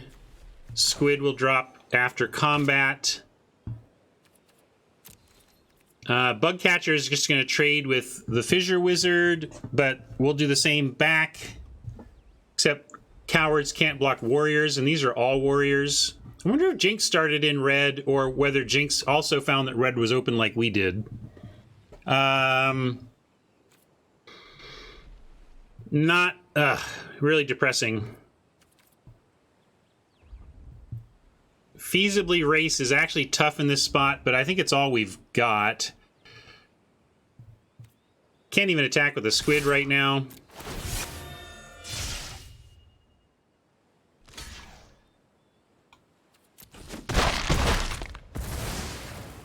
But we'll play another one out. We find a land and play Hellion. Should be okay. Maybe I was supposed to keep the land, but again, we didn't have the Hellion then, so I don't know what a land was doing for us at the time.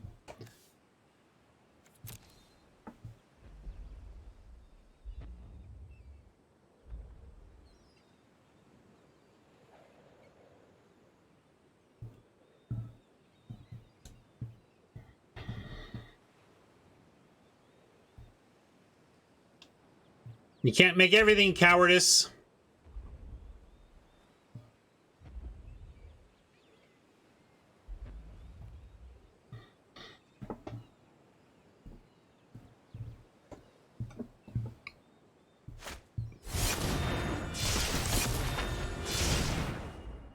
Can do all the things on the Intimidator. Still not a good attack though, so that's okay.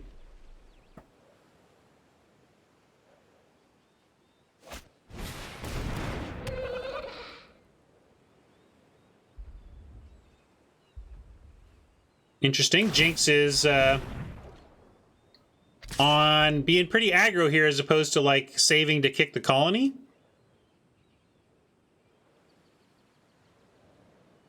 Happily trade off our wizard for their bug catcher in the same way so we're making the same trade that Jinx made with us. Oh, you don't need to I'm just gonna nobody should redeem Raid Captain. We're gonna raid Garrett, and if anybody redeems Raid Captain, I'm just gonna refund them. So no big deal. I like this block though. All right, we found our land. We don't even have anything to royal back. Like, you could make a case for not returning a land because we want to royal something back on 6, but we don't have anything. It's 2 damage. It's another landfall for our squid. I am going to send in with the squid here and see what they want to do. It does set up the situation where Hellion can't block, but 3, 4, 5, 6, 7, 8. Intimidator pump is 9. And that's not lethal. So even if Jinx takes this and swings back, he needs something else in hand for it to be lethal. So I'm going to go ahead and send both squid.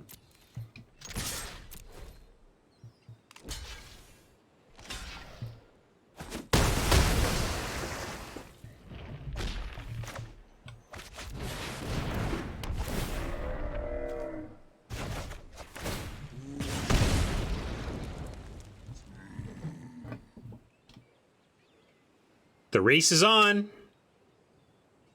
Would love to find something to do next turn besides a sad Royal Mage.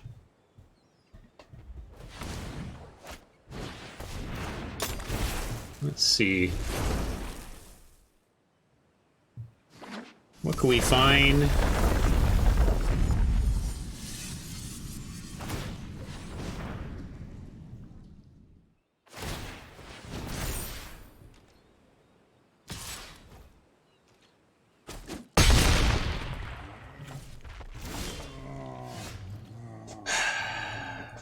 Well, this card has one of the lowest win rates in the game, but it doesn't mean it can't find a time to be good. We're not dead. We don't know what this card is. If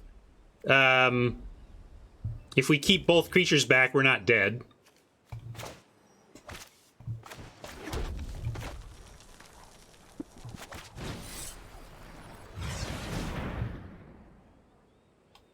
But we have to keep both back or we are dead, and Jinx has to be out of land or we're dead. But I think this will be, if Jinx beats me with this, first time I've lost to this card right here. I think this card is bad, and I bet Jinx agrees with me. I don't think it's necessarily bad in his deck. I'm saying I think this card in the format is bad. Because landfall in the format is bad, but you do what you got to in an 8-player pod. You got to find something open.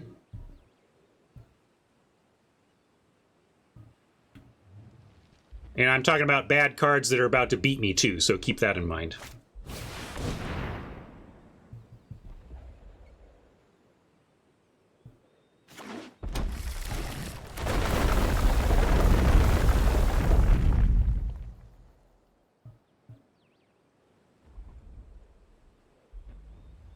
Well, now he only gets one of either make a coward or... Well, okay. I mean, we don't have any choice now but to pile on. There's really no choice here. Maze, you think landfall isn't bad. What? I agree to disagree, I guess. Landfall has been one of the more frustrating, hard to make work decks in the format in my experience.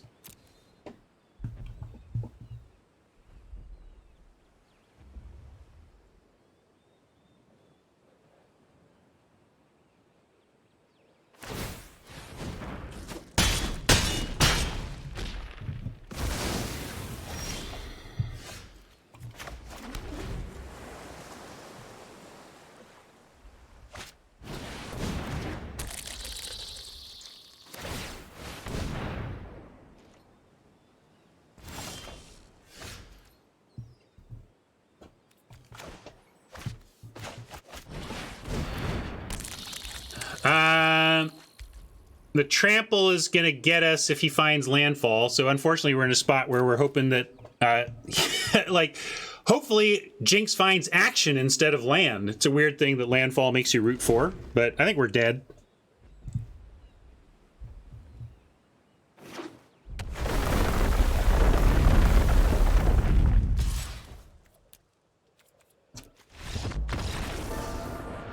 It's dead, Jim.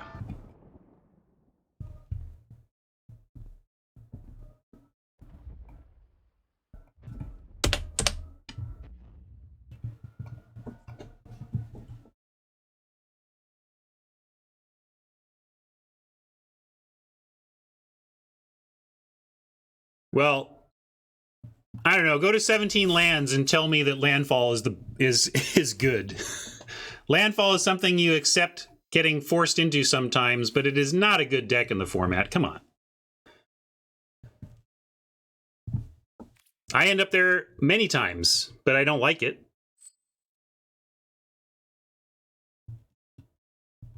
All right, well, this is where I have got to pedal to the metal and find my way back to some semblance of quality here. Chimero.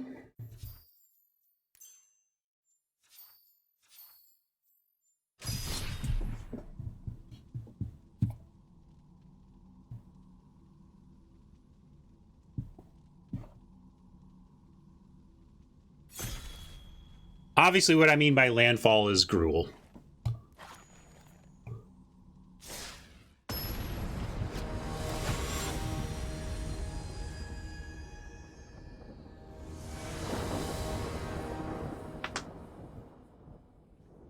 Oh, hey, we drafted a Roost. Do you remember that? I finally do. We're going to keep this. No, D. No plans for J anytime soon. There's no plans for J anytime soon.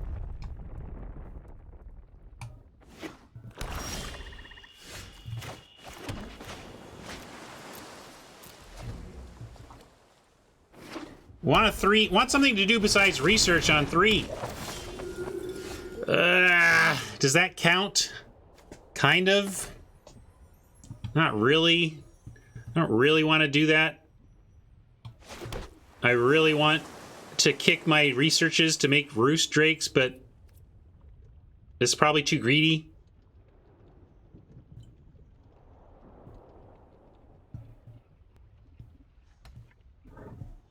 Because he's a busy man, D. Enough now. Move on.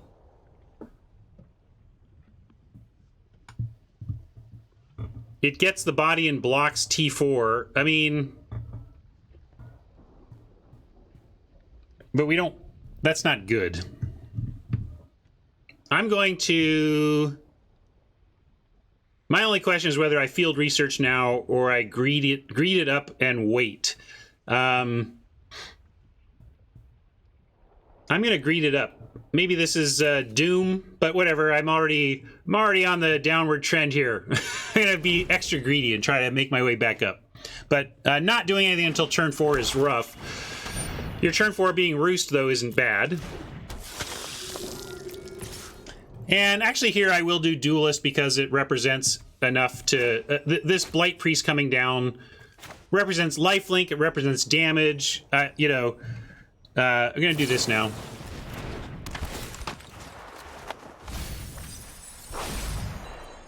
I don't love that though. Where were you? You were the perfect play last turn, Wind Rider Wizard. Darn it. Cards keep showing up a turn late. Can I kick it? Yes, you can. Can I kick it? Yes, you can. Well, I'm going. Go on.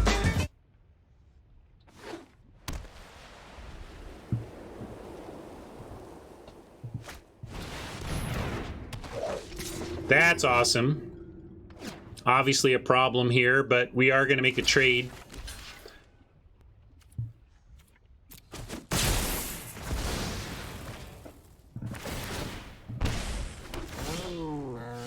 Kind of that free lifelink they were getting from the other one was not tenable. Couldn't let that go on. We're going to go ahead and Wind Rider Wizard here and cross our fingers like heck that we find a basic land off the top to kick our field research next turn.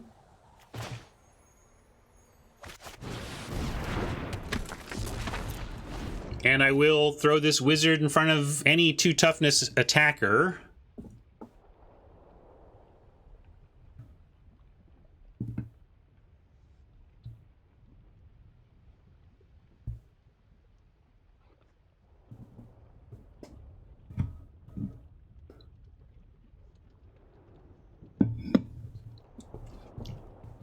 Kabuki God didn't want me to be greedy and just play one of the 2. The greed is, of course, that I get 2 drakes by keeping 2. Well, and now we're just devastated. Like, this has been a rough day on all sorts of fronts, but we got to keep our field research number 2 to try and recover from this devastating kick in the nuts.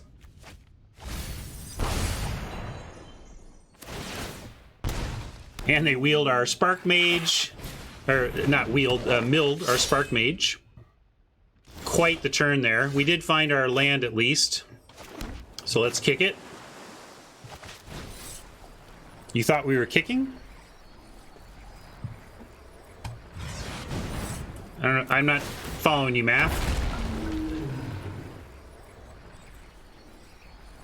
I'm not going to self-mill for no reason.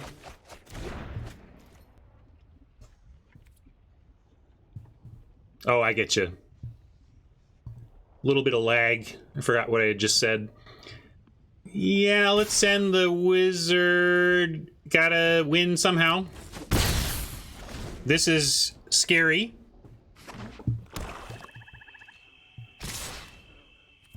I'm gonna go.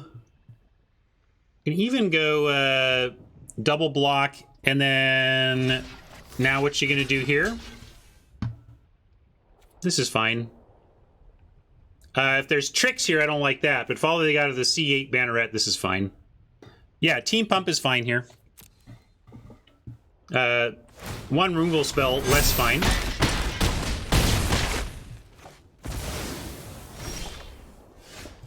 Spellcraft and Chilling Trap up on D is nice. I was a little aggressive to attack last time. We'll stay back now. And both of these are instants. They have cards and they're tapped out, but I'm going to be greedy here because I think we need to be. We could also go like GOP Charger hold up Chilling Trap. Maybe that's the play. Gives us a lot of defense. I'm going to do that.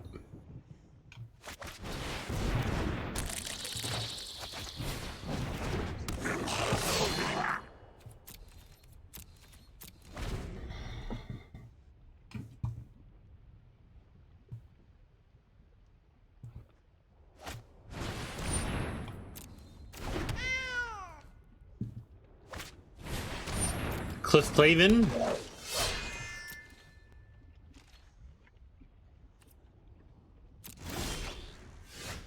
All right, well, we're slowly trying to make our way back here. I'm going to hold the land because we have a activated looter. And we're just going to hold back here. Trying to hang on at 6.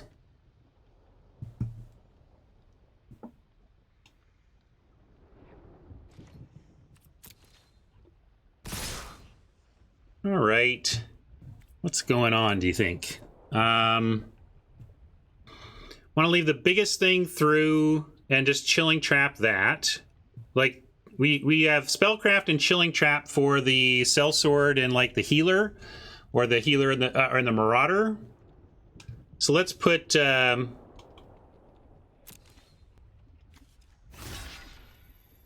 this here. This here...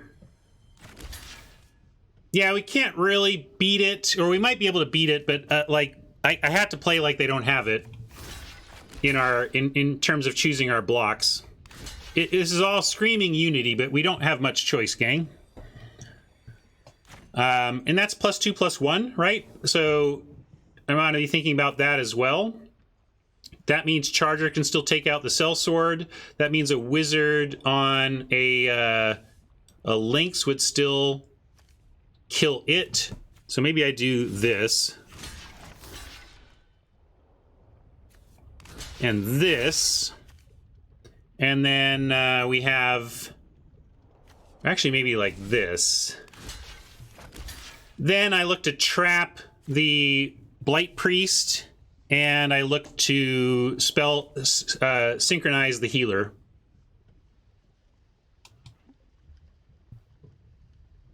Yeah, looks like Harmonize ended up on the same place.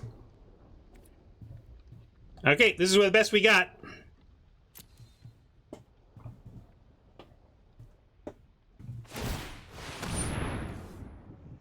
That's fine. What else you got? All right, well, if that's what else you got, I like trap here.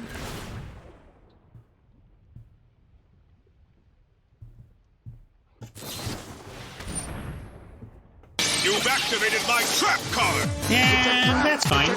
They'll still trade. And then we get the clean Healer.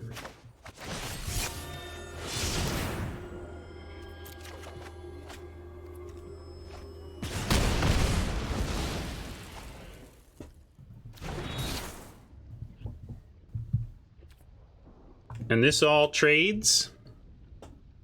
Yeah, we'll take action. There you go, pitch that land.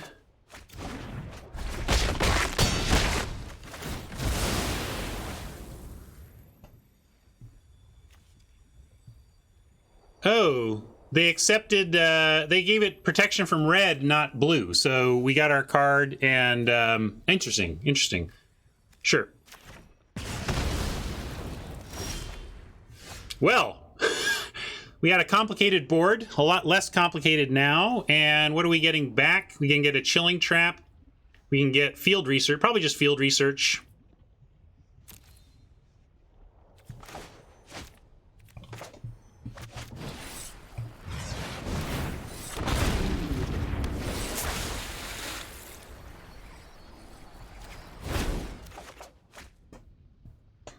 And with 2 blockers and 1 attacker, I'm going to go ahead and landfall and attack.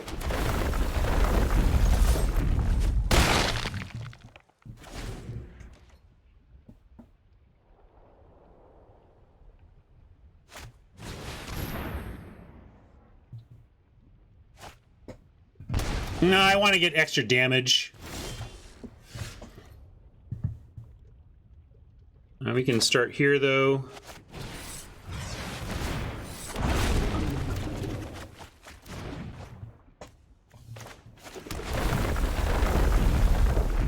And I like 2 creatures back so that we don't lose to removal. Or I mean, we don't even lose to removal in the sense that this is a 3-powered creature. Yeah, maybe I do need to do some combat math here, because if I send in the Royal Mage and Chimero doesn't block, 5, 6, 7, 8, 9, but that doesn't really change the clock much, so I'm not going to send the Royal Mage.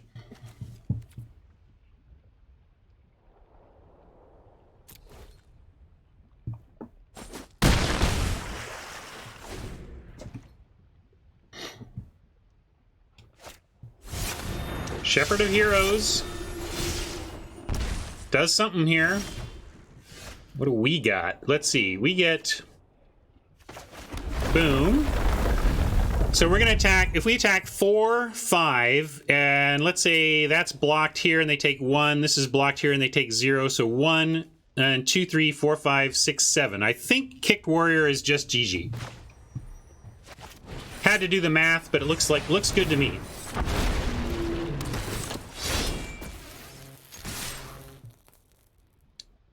This might be the best, like, this card has never been good for me, but it's like game winning here, so we'll take it.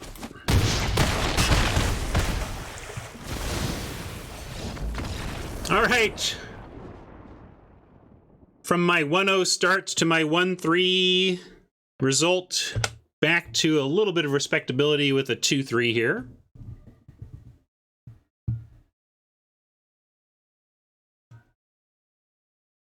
Let's see if I can keep my gems. If you guys can win the next 2, got to go to the store.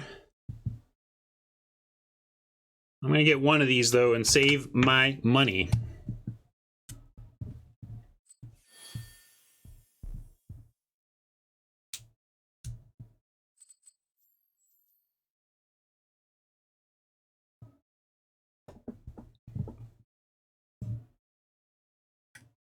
Let's not think about that.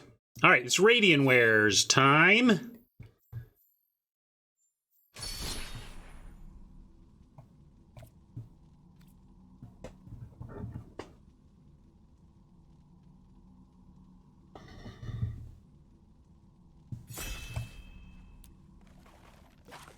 Well, you can ask Chimero about it. Maybe Chimero felt like they weren't winning a long game against Roost. Yeah, hey, good game, Chimero.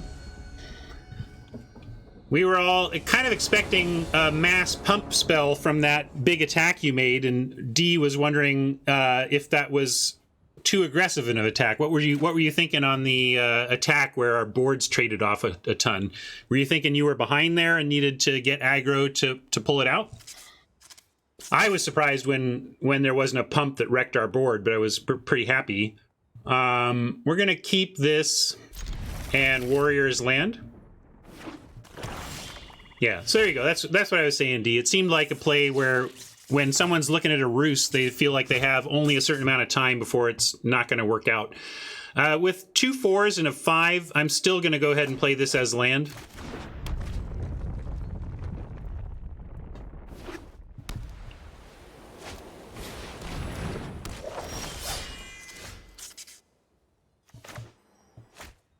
All right, well, we have a play on 3 now in the Wizard, and then we can Spark Mage on 4 and get the Blade Master if it doesn't pick up any equipment, although it's what it's trying to do, so we kind of expect it right now, potentially.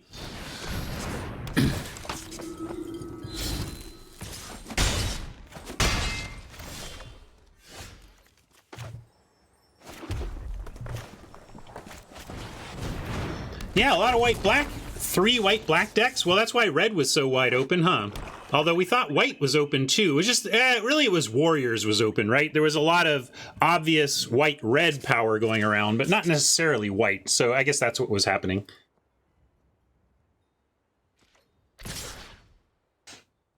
Interesting spot. The Wizard doesn't make our Thundering Spark Mage any better. So I'm going to happily trade Wizard for Protector or Trick. Don't care which. I'm not going to do Blade Master because we're going to try and pick it off.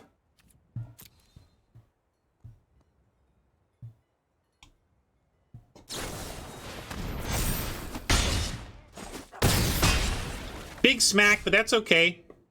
Now we get Dead Blade Master and then a block on the Protector again. Ooh. Yeah, I'm going to go Dead Blade Master because this is the one that can get super out of hand. And then later on, we can try to get Rockslide Sorcerer into like Chilling Trap for a Dead Gloom Hunter. Later on being next turn.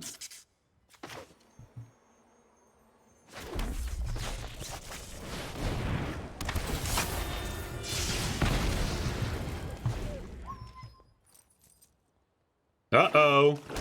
Radiant's got a pet.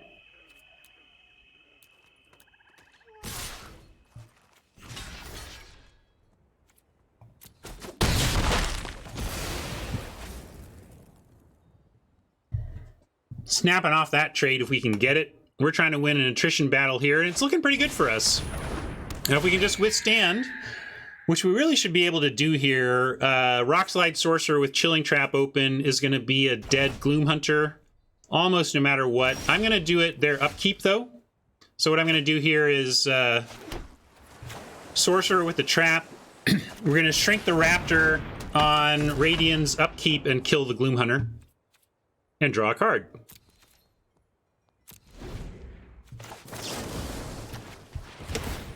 You've activated my trap card! It's a trap! It's a trap! It's a trap!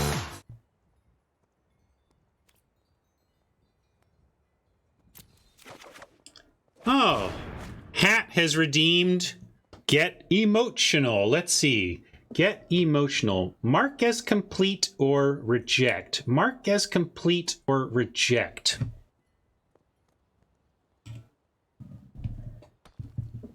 I'm going to go reject. Suck it, Hat.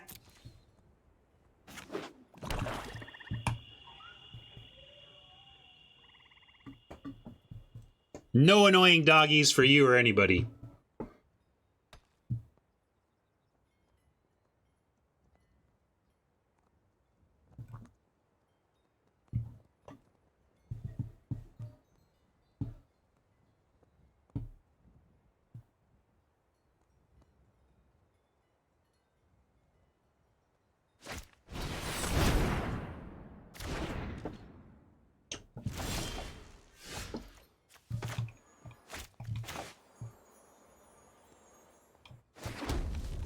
Well, one black. We know what two of these cards are. Don't know what this one is, but I like a nice recovery play with a Beckoning, but our double field research here is going to really blow this open, I believe.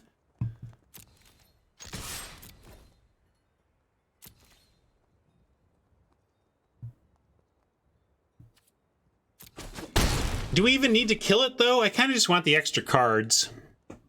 There's been a call. I mean, basically you're saying, just to kill the Raptor this turn, let's give up on 2 full cards. I feel like I don't want to do that. I'm going to start with... I'm going to kick.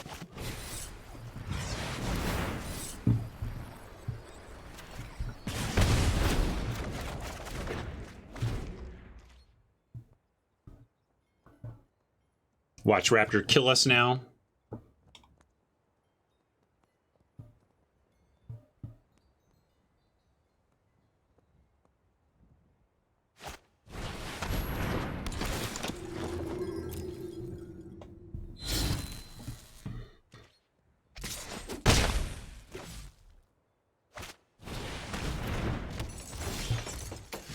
Yep, we got the Pyrostatic Hellion. We can get our Akum back.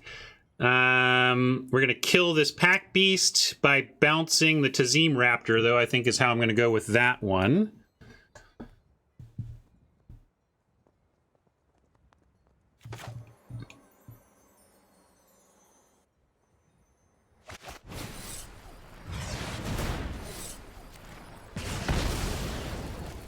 Yeah, we can bounce the Cleric, too. I was thinking of preventing air damage, but you're right. We can just clear this and get in. That's fine.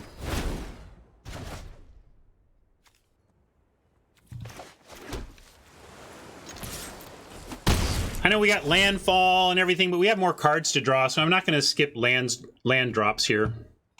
Also, we can get land drops back with Hellion. Although we're going to get a spell back with Hellion. Alright, we knew that was coming. But that's going to eat the synchronized spellcraft. And we could even, like, maybe that's where I do it. Yeah, how about this? I'll give you synchronized spellcraft and then unkicked field research to take out the raptor, and then we're going to be in excellent, excellent shape.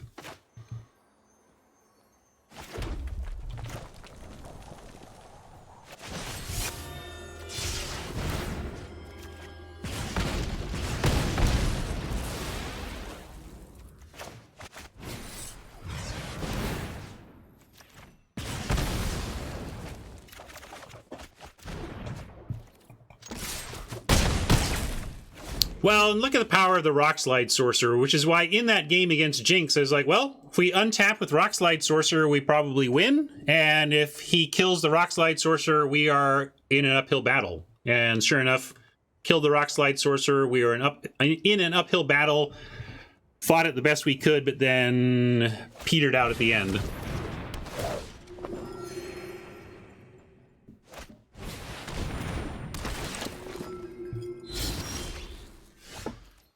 Yeah, with all of this, now with the Geopede and the Squid landfall, we can consider holding land 4, 5, 6, 7, 8. Although 9 says we can go Hellion. I guess it doesn't even give us an extra play. So yeah, that's a good reason to not do that. Yeah, and the Duelist sets us up nicely as well. But we'll handle all that after combat. There's no... don't want to... Nothing here even triggers the Sorcerer, so there's nothing to do on that front. I'm going to send in with the Duelist ready to make life rough for Radian. And then we'll go Hellion, getting back our spell land, and still be able to fit in a Squid, too.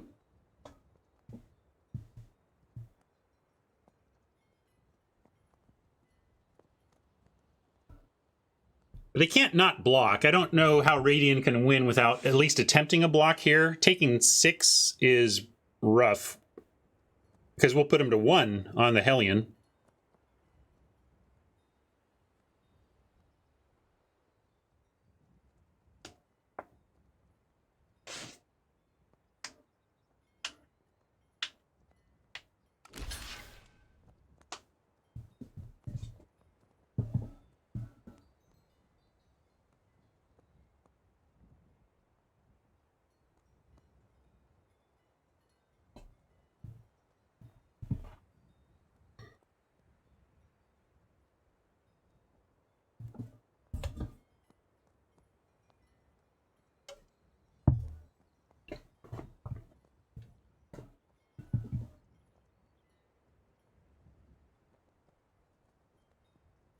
In the tank.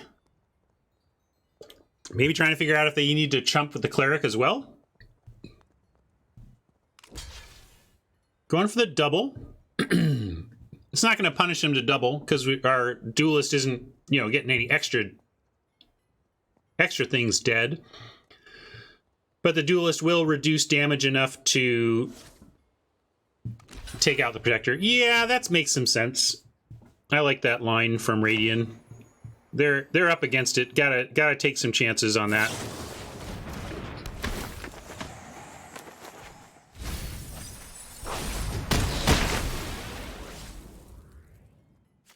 Oops, nope. Hellion bringing back land and then Squid.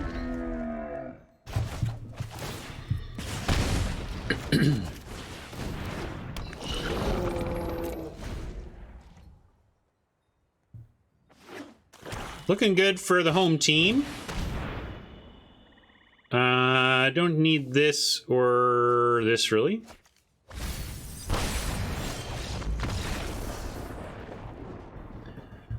Well, we did it. It's another nail biter, gang. This keeps happening. We keep ending up 3-3. I love it.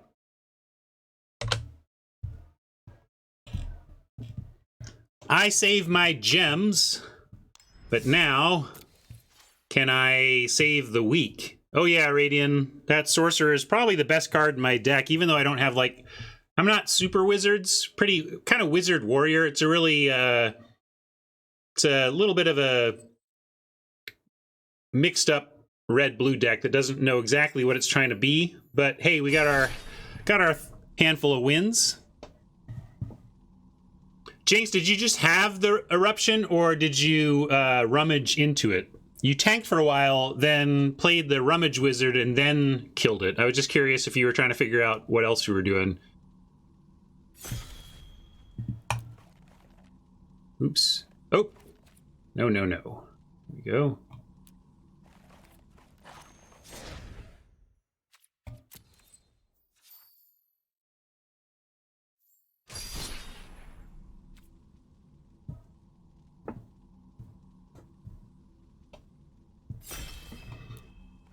Ooh, you're gonna take me to the mall? I hate going to the mall.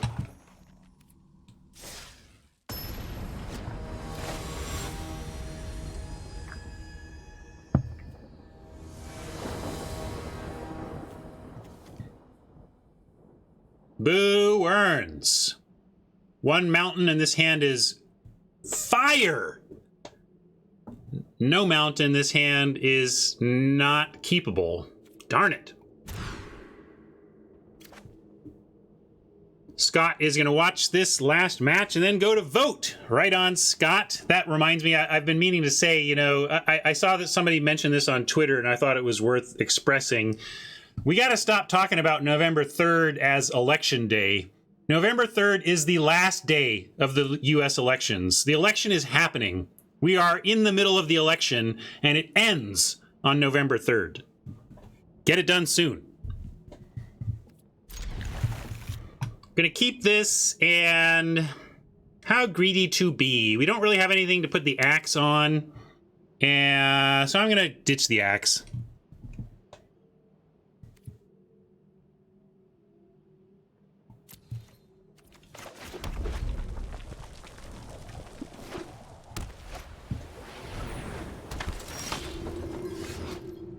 Power equal to creatures in party. If you have full party, target creature gets +1/+1 and gains flying. We haven't seen much blue. Maybe this is the rarely seen blue-white party deck. Also, this is our fourth white opponent.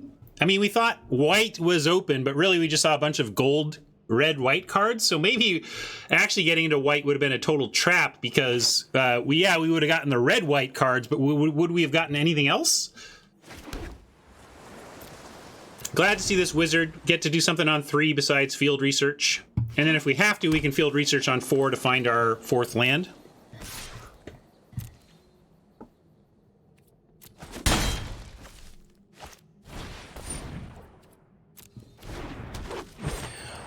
Matt says, we'll probably not have the final results until 1 to 3 weeks after Election Day because of all the mail-in ballots. That's why, but the thing is, you don't have to wait. All those mail-in ballots arrive way early. So if you're a mail-in ballot person, fill it out the moment you get it.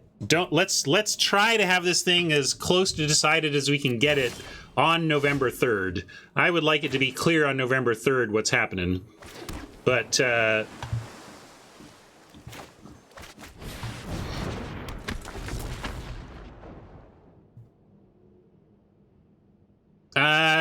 I'm already on to the next game, D. You're gonna have to figure it out yourself.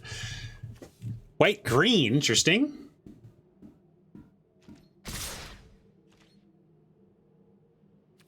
I'm gonna say no blocks though. I do want the wizard around for some looting and trapping and whatnot.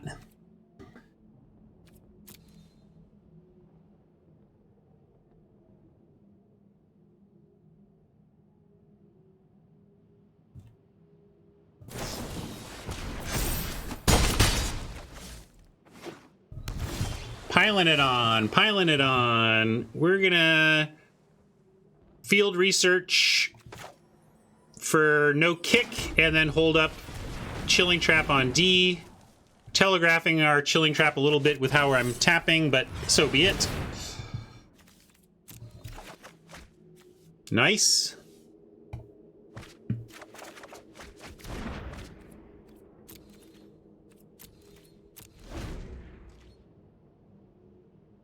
Of course, D. I'm just saying I don't remember anymore. I'm too far gone from that particular game to even comment anymore. I don't know. I'm locked into this one now. Gonna go for it. This could go poor. Well, it's too late. Now I've got on the blocks. There was an argument for Chilling Trap the Blight Blade first before blocks just to make sure it was gonna work. But I'm gonna do it anyway. We'll see how it goes.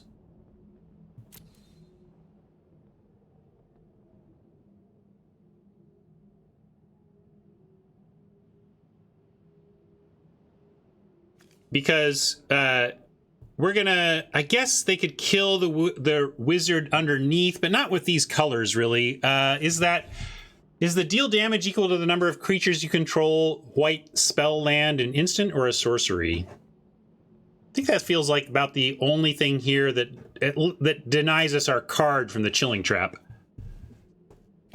So we'll see.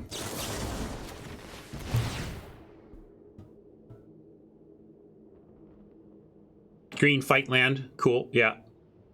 At least that would... I guess they could fight here, and then we wouldn't get it.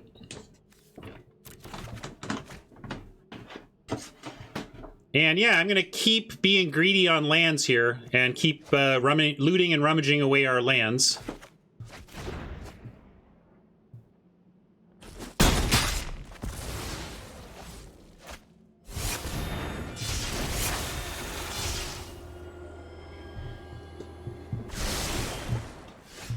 And that's why you just keep ending up getting them anyway. Now, though, what do you like? We can go Geyser Mage, no kick. I kind of like Bug Catcher, Unkicked Royal Eruption on Seer, or even Unkicked Royal Eruption on Iona. And Bug Catcher? We're at 12, so we're somewhat up against it. But I think we can certainly do this.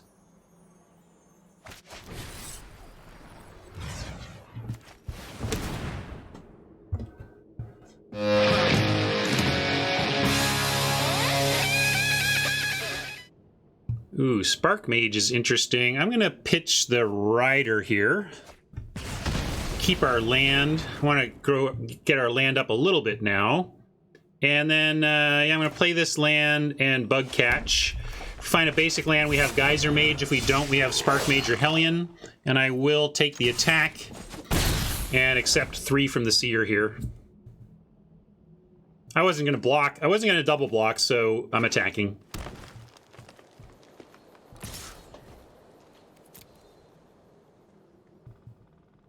Right now, our Spark Mage does 2.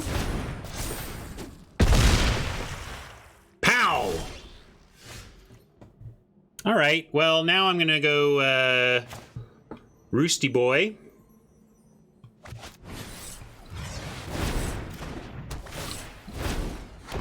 And I'm going to send the Bug Catcher and be ready to double block the Seer. Might be another pump spell. Sometimes when a solid player like Cardlinger goes for big damage there, it's because they have a way to finish us off.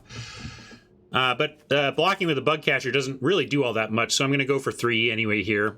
And cross fingers that we can maintain.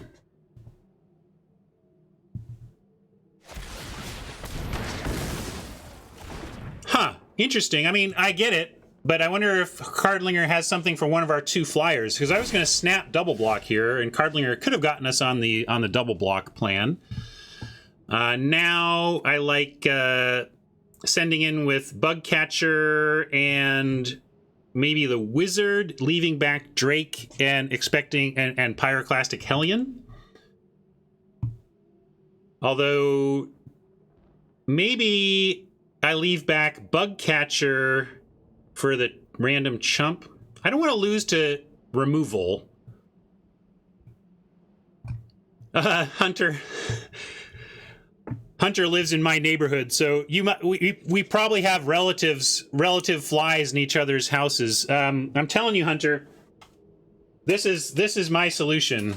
If like me, the whole apple cider vinegar trick doesn't work, it's never worked for me. I've showed this before, but I've been using the Catchy with a K for my bug problems, and it's really worked. It sucks it down into the bottom. Here, you want to see something real gross? I'm going to show you how well it works. Ready? You don't look if you don't like gross stuff. Look away, look away.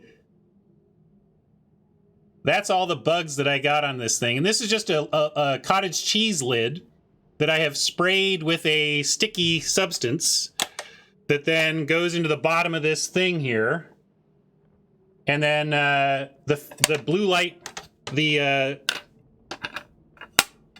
ultraviolet light attracts the flies and sucks them in.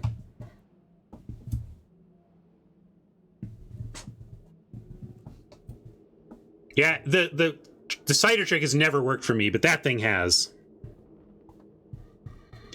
No, you got to get your own cottage cheese lid. What it does come, it comes with. Sorry, Cardlinger, I know you're going to watch this later. You'll understand.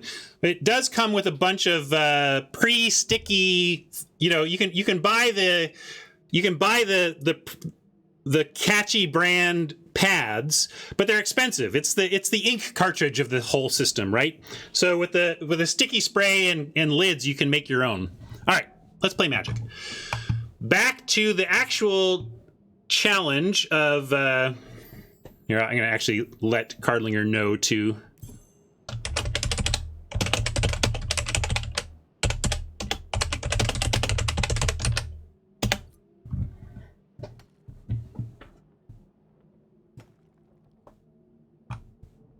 Oh, I'm doing it right. I promise you, Radianware. Yes, I did all the things. And they just don't care. They're just like, the flies are like, you think I like soapy apple vinegar? No, sir. Work for me. Not for us here. Huh. If you think it quote works for you, then do it at our house. Okay. Sorry, back to not losing a game of Magic. I think swing away Hellion, because a single removal spell doesn't actually kill us. So I'm swing away Hellion. Oh yeah, sorry. Can I? No free memes though.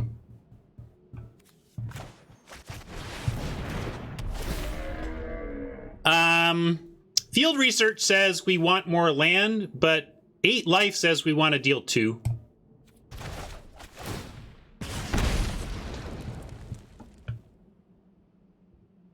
Oh, we can still replay it, so it's kind of free anyway. Nice.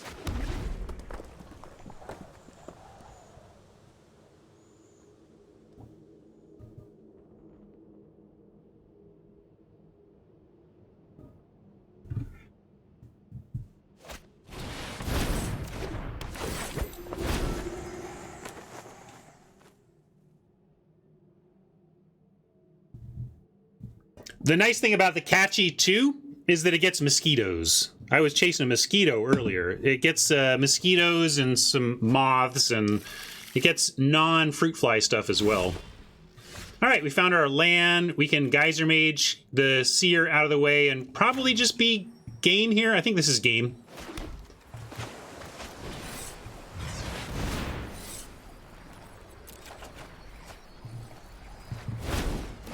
It's a real conversation. You're not going to stop talking about it. Like, you're going to get multiple ones for rooms around your house that you're not even going to turn on just because it's such a gorgeous piece of industrial design.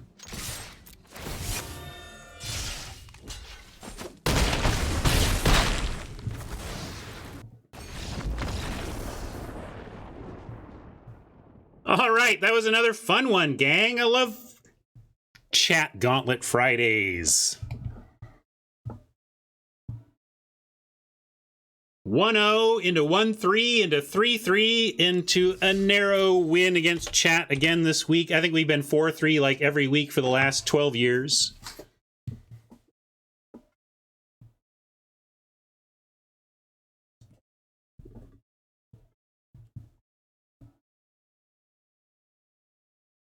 Yeah, I'm happy to come up with 4 wins with that one. Really, I was happy to keep my hair with that one. It wasn't great, but it had tools. It had tools.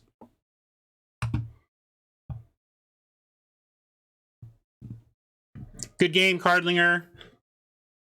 Yeah, you didn't know. I mean, I think if you had seen my hand, I think you would have just attacked and killed one of my flyers. Because I was totally going to double block your 3/3 with my 2/2/2 flyers, and you could have blown me out with that. And then I didn't at the time have really any kicker to make more drakes, but I don't think you knew that. It makes total sense to kill Roost on sight if you don't know exactly what's up in someone's hand.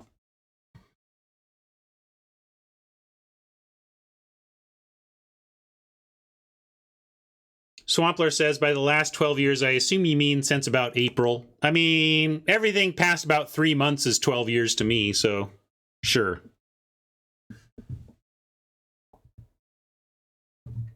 Well, let's see. I've been pretty good about putting chat Gauntlet in. If we look at if you want to see how we're doing here, I'll do a little left monitor updating of our numbers, and then we can take a look. So here's my left monitor. Oops.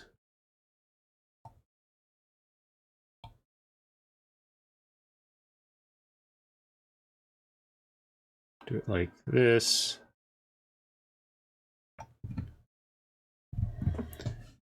And what we can do, well, let's put today's in. So we'll go one above.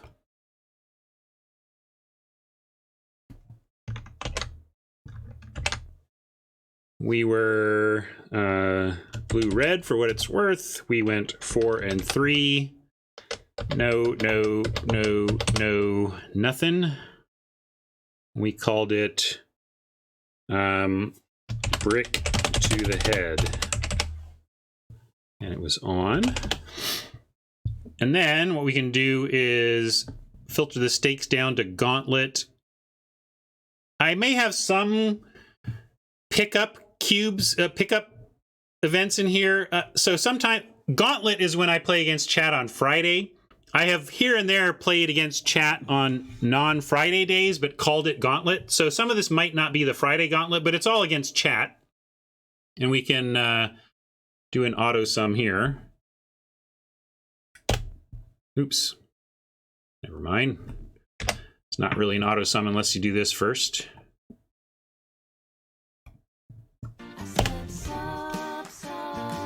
Oh, it's not even doing, it's doing like, it's counting all of it. So actually I need to do this.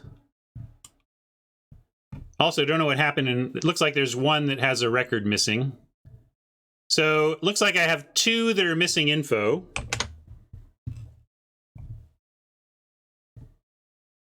But I'll go paste values, and then we'll try that again.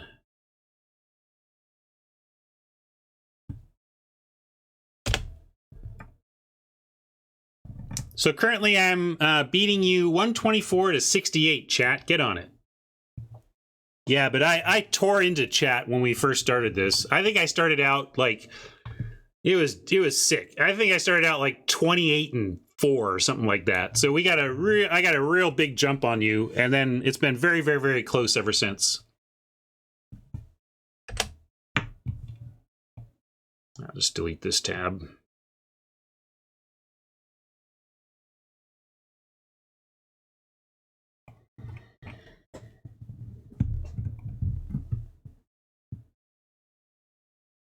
Here we go. Nice, Mama. Working on a Gauntlet history and leaderboard.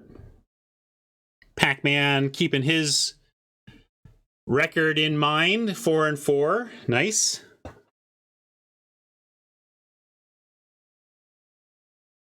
Thank you for playing, Scott. We'll catch you later. I attribute it to my incredible teaching. I have brought you all up from that 4 and 28 start to where you're at now, right? All right, maybe not, maybe not. All right, quick check there. I'm going to close that. And I'm going to go ahead and say goodbye to our YouTube friends. Thank you so much for hanging out for the chat Gauntlet. Hope you enjoyed that one. We got there with the Wizorier deck. Maybe that's it was a weird one, but hey, we got 4 wins. I'll take it. Thank you so much, chat, for playing with me. Thank you so much, everybody, for hanging out. Thank you to my mods for coordinating this. Thank you to G-Guards for playing in this. We're going to raid him in a little bit here. But I really appreciate my community. I appreciate my mods. I appreciate this event. I appreciate that I get to do this with you all. And thank you. Bye, YouTube.